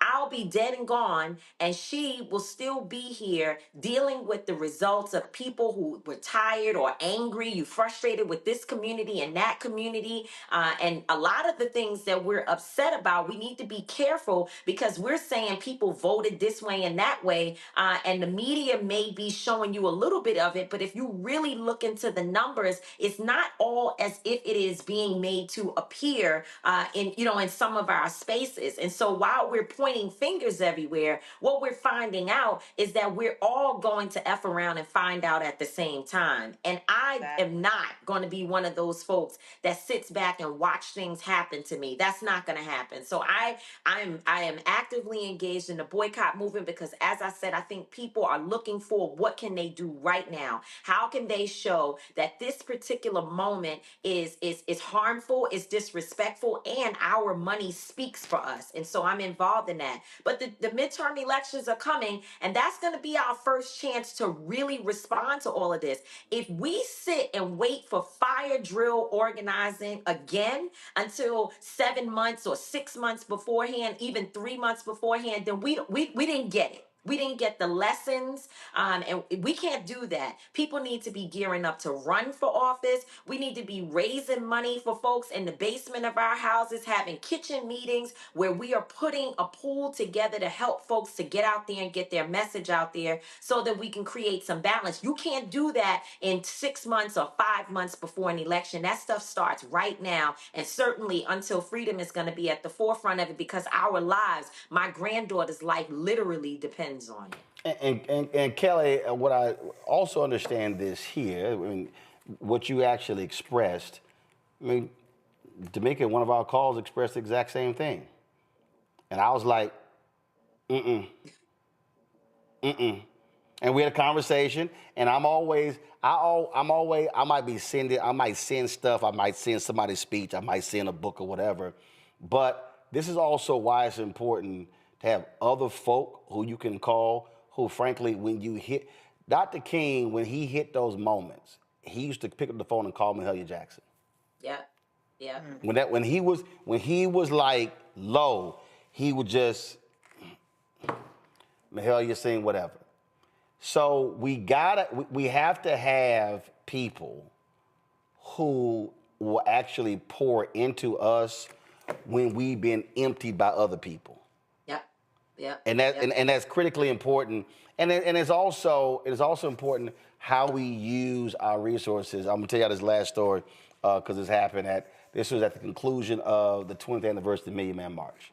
And so I forgot the title. To me, your title was you the what was that? I forgot. I was a co-organizer. Yeah, Co-chair, I think. I was co-chair. And so you spoke that day. So I interviewed Tamika, Linda, and Carmen. And the interview was done. I was like, listen, enough of this other stuff. It's y'all time. I said, let me be real clear. Every platform I got, I'm putting y'all on. But when I call, know what you're talking about. I said, but also, the answer better be yes. I said, I might call you 5 minutes before I go live on Tom Joyner. Pick that phone up and be ready. Yeah. And the point there is, when you recognize what people are doing, you have to use platforms. I mean, John H. Johnson elevated Dr. King in Ebony and Jet. That's right. But what I was saying to them was, be ready. Ready. Always be ready, because you don't know when the moment might come again. And so that's always important. So I appreciate that, Roland, that story, but I don't want people to miss what you're saying. I called you and said, you got to give me something because I don't think I can make it. You were like, I'm ready to back out of this thing. I can't take it. I don't feel good. I feel defeated. I don't feel like I worked hard enough. And you helped me. You sent me a bunch of stuff. I read. I started getting I didn't sing to you. I ain't sing like Mahalia. But then you had the audacity about an hour later to send me something and say, oh, and you need to work out. I'm like, oh, so am I fat? Is that what you're saying also? But I explained, what I explained is, when I'm on that treadmill, I'm not taking phone calls. I'm not responding to texts. I'm thinking. Yeah. I'm thinking. So what I said, my deal is, you need to have that space where you cut everybody out and you're thinking and you're just, and that's just so critically important, because we do have to be in mental shape, physical shape for the battle that we are approaching. So for everybody who's watching and listening, that's the kind of relationship that we have. I ain't got no problem saying it. She ain't got no problem saying it. But that's the highest. That's the highest it's supposed to be. So Tamika, I appreciate you dearly. Love you. The book is called "I Live to Tell the Story: A Memoir of Love, Legacy, and Resilience." And all y'all people, look, y'all, it ain't hard. Okay, it's 281 pages. Well, throw in the epilogue. So hold on. It's 290. 290. Ain't that hard? Okay. All right. So you can read the book. You're on a book tour. Where you going next? And where can people go look up dates? Y'all, that graphic too damn small. Can't nobody see that. Yeah, it's okay. It is TamikaDMallory.com, TamikaDMallory.com/tour, which take you straight there. Or you can go look at my cute website at TamikaDMallory.com and find a link to purchase the book. I'm asking you all, please don't wait. Don't say I'm going to get it next week. I'm going to get to it. Get the book now. It's helpful to me. The success of my book kicking off the right way in the first 2 weeks. And I'm asking that everybody please purchase a copy, purchase the Audible version where it's actually my voice speaking about my own stories. I tell you, I stopped many times and broke down in that booth. And so I poured my heart out, and I hope that you all will receive it. So, they have CDs out there, everything that you could think of about this book. It has been done well, and I would appreciate your support. So TamikaDMallory.com to learn about the tour. I'm all over. I'm in Washington, D.C. tomorrow night. April Ryan and Cora Massarsberry will be talking to me about all those little moments that they know about from the Women's March. And so I'll be at Politics and Prose. And then the next night I'm in Tulsa, Oklahoma. And the next night I'm in New Orleans. And then on Saturday I'm in Jacksonville, Mississippi. And then back in Atlanta on Sunday. So every day there's something happening. TamikaDMallory.com. You can check in, get with me, see me on the road. I love to meet new people. So I'm excited, and thank y'all so much for supporting the book. All right, Tamika, appreciate it. Thanks a bunch. Thanks. Bye, everybody. Folks, that is it for us. We have some other stories we're going to talk about. Reverend Barber is going to be joining us later in this week. She had a schedule issues, so we're going to definitely chat with him tomorrow. Y'all don't want to miss what I'm going to break down. Y'all don't. I'm telling y'all, I'm about to, trust me, y'all want to hear this conversation the Reverend Barber and I are going to have tomorrow about what Trump and Elon Musk is doing, and it's no different. It is the Redeemers Movement 2.0. So if you're listening or watching, just Google the Redeemers Movement, and we're going to walk y'all through this thing so you can understand what's going on right now in this country. Kelly, Renita, and Omakongo, I appreciate y'all being on today's show. Thank you so very much. Thank you very much. Folks, your support is critical for the work that we do.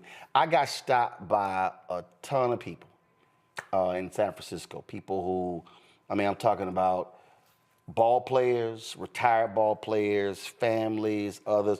Andre Iguodala's parents, dad watches, mom watches. He wanted a photo. He told his wife, no, send his $50 right now. He said, no, we're going to send 100. He's like, they made me, I had to wait to take the picture, open my Cash App, show them the Cash App, my personal one, because they were like, listen, Cash App. They were like, yo, we supporting what you're doing. And I want people who are watching, and y'all are on YouTube, y'all all should be, we got 1,700 likes. We should easily be over 2,000. So y'all hurry the hell up, hit that damn button, okay? And I'm telling, I cannot tell y'all, I got stopped on the streets, the people who were attending All-Star, the people, brothers who were playing drums on the street. They were like, man, I saw this clip, I saw this, man, what you doing is important. But let me say it again. It's not just me. It's our staff. It's the people who work on the show. It's the other shows that we have. We're trying to build something here because y'all have heard me say this 1,000 times. It's a ton of entertainment out here. It's a ton of sports out here. It's a ton of stuff. And I told somebody also Saturday night, there's a reason why y'all don't see me doing entertainment stuff. I said, because somebody has to be focused on news. And then we start looking at what's happening out here. I'm telling y'all, you ain't got black media who's doing the kind of work that we do. I don't mean just a show. I'm talking about the interviews that we do, the experts that we're bringing on, Some days, y'all, we're going to have 2, 3, 4, 5 guests. You're not seeing that much black content. I have a plan that goes way beyond that, a plan to truly build this up, for us to completely change blackstarnetwork.com. I'm meeting with some folks in Los Angeles on Thursday regarding that. We're talking about staff writers. We're talking about literally building this up because we are in an information drought. People are walking around every day saying, man, I don't know what's going on. That cannot happen. We need to have folk 18 to 50 watching and learning. We need to have shows that appeal to a variety of demographics because y'all have heard me say for years that black people will rue the day when we do not have a strong black-owned media. And the concern that I have, what I'm seeing, is that I am seeing black-owned media. We are writing about hair, we're writing about beauty, but when it comes to news and issues, we are aggregating, and you just heard Tamika talk about it. It actually happened. 2 black-owned media outlets rewrote a story from the Washington Post that was wrong, slapped their byline on it, and people thought it was factual. I personally called the CEO and said, take this down because the story is wrong. And that is happening in too much in Black America. Essence should be doing stories every day talking about the impact of Donald Trump's policies on black women. Black Enterprise should have tons of stories talking about the economic impact of these policies on Black America. We should be seeing the same thing from Ebony. Hey, I'm all down with the cover shoot of Megan Good. That's fine. But also do what John H. Johnson did, where there was substance in the magazine in addition to what was on that cover. That needs to be the case in all of black-owned media, but unfortunately it's not. So here's the whole deal. We're not waiting for other folk to finally figure it out. We're focused on moving ahead and doing the work. So your support is absolutely critical. The goal is to get 20,000 of our supporters contributing on average $50 each a year. That's $1 million. That is critically important with the money that we make on YouTube, the money from third-party advertisers, for us to be able to do the things that we need to do. I've already told you, I want to launch 2 other shows. I want another daily show. I want a weekly business show. We want to be able to create the new content, but it's not going to happen if we don't support. So it's critically important that you stand with us. And so if you want to give to Cash App, use the Stripe QR code. Cash App changed their rules, so we don't have our Cash App accounts. But if you can't, or if you want to give, you can do so via Stripe via Cash App. Click the Cash App button to contribute. You can send your check and money order, P.O. Box 57196, Washington, D.C. 20037-0196. PayPal is R Martin Unfiltered. Venmo is RM Unfiltered. Zelle, Roland@RolandSMartin.com. Roland@RolandMartinUnfiltered.com. Then, of course, let's see here. Somebody just sent me, what they say? Somebody said, I sent you $100 and I also need a hoodie, size 4X. Here's my money for the hoodie, $50. Now, we don't actually send them from here, but we'll work it out, Michael Hayward. So I appreciate that. Michael Hayward from Maryland, thanks a bunch.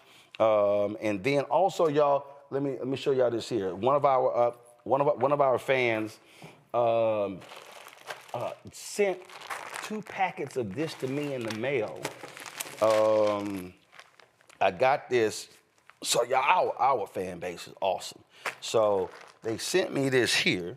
So this is. So these are.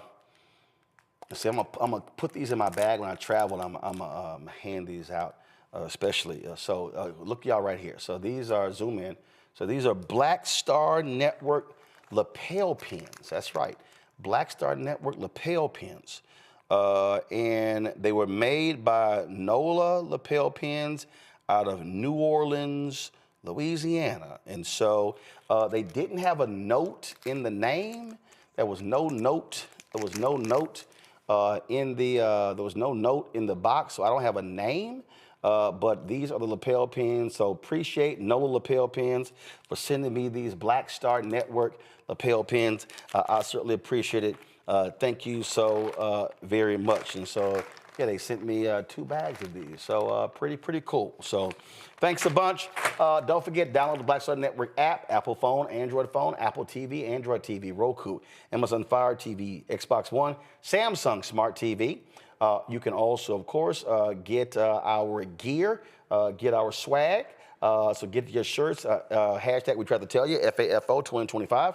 Also, don't blame me and vote for a black woman. You ain't let me tell that shirt was a hit at the All-Star game, man. Folk was stopping me. I was showing them the QR code where to get it. So y'all be sure to get y'all's as well. And of course, get my book, White Fear, How the Browning of America is Making White Folks Lose Their Minds. Available at bookstores nationwide, also online, and you can get the audio version that I read as well. Folks, and don't forget, download the app Fanbase. And if you want to be one of the investors already, we've raised $9 million of the $17 million Series A raise. And so it's been going gangbusters in the last month and a half. And so if you want to invest, go to startengine.com/fanbase, startengine.com/fanbase. Folks, that's it. I will see y'all tomorrow right here on Roland Martin Unfiltered on the Black Star Network. Thank you to all the fans who I ran into, took pictures with, made videos for their mamas who love watching me, who I saw in San Francisco at the NBA All-Star Game. And shout out to my man, Mark Tatum, Mark a Kappa, but it's all good. Mark is the Deputy Commissioner of the NBA, so I appreciate Mark for the invite. Thank you as well to Commissioner Adam Silver. Folks, that's it. I will see y'all on tomorrow. Holla! Black Star Network is here. Oh, no punch! I'm real revolutionary right now. Thank you for being the voice of Black America. All momentum we have now, we have to keep this going. The video looks phenomenal. See, there's a difference between Black Star Network and black-owned media and something like CNN. You can't be black-owned media and be scared. It's time to be smart. Bring your eyeballs home. You dig?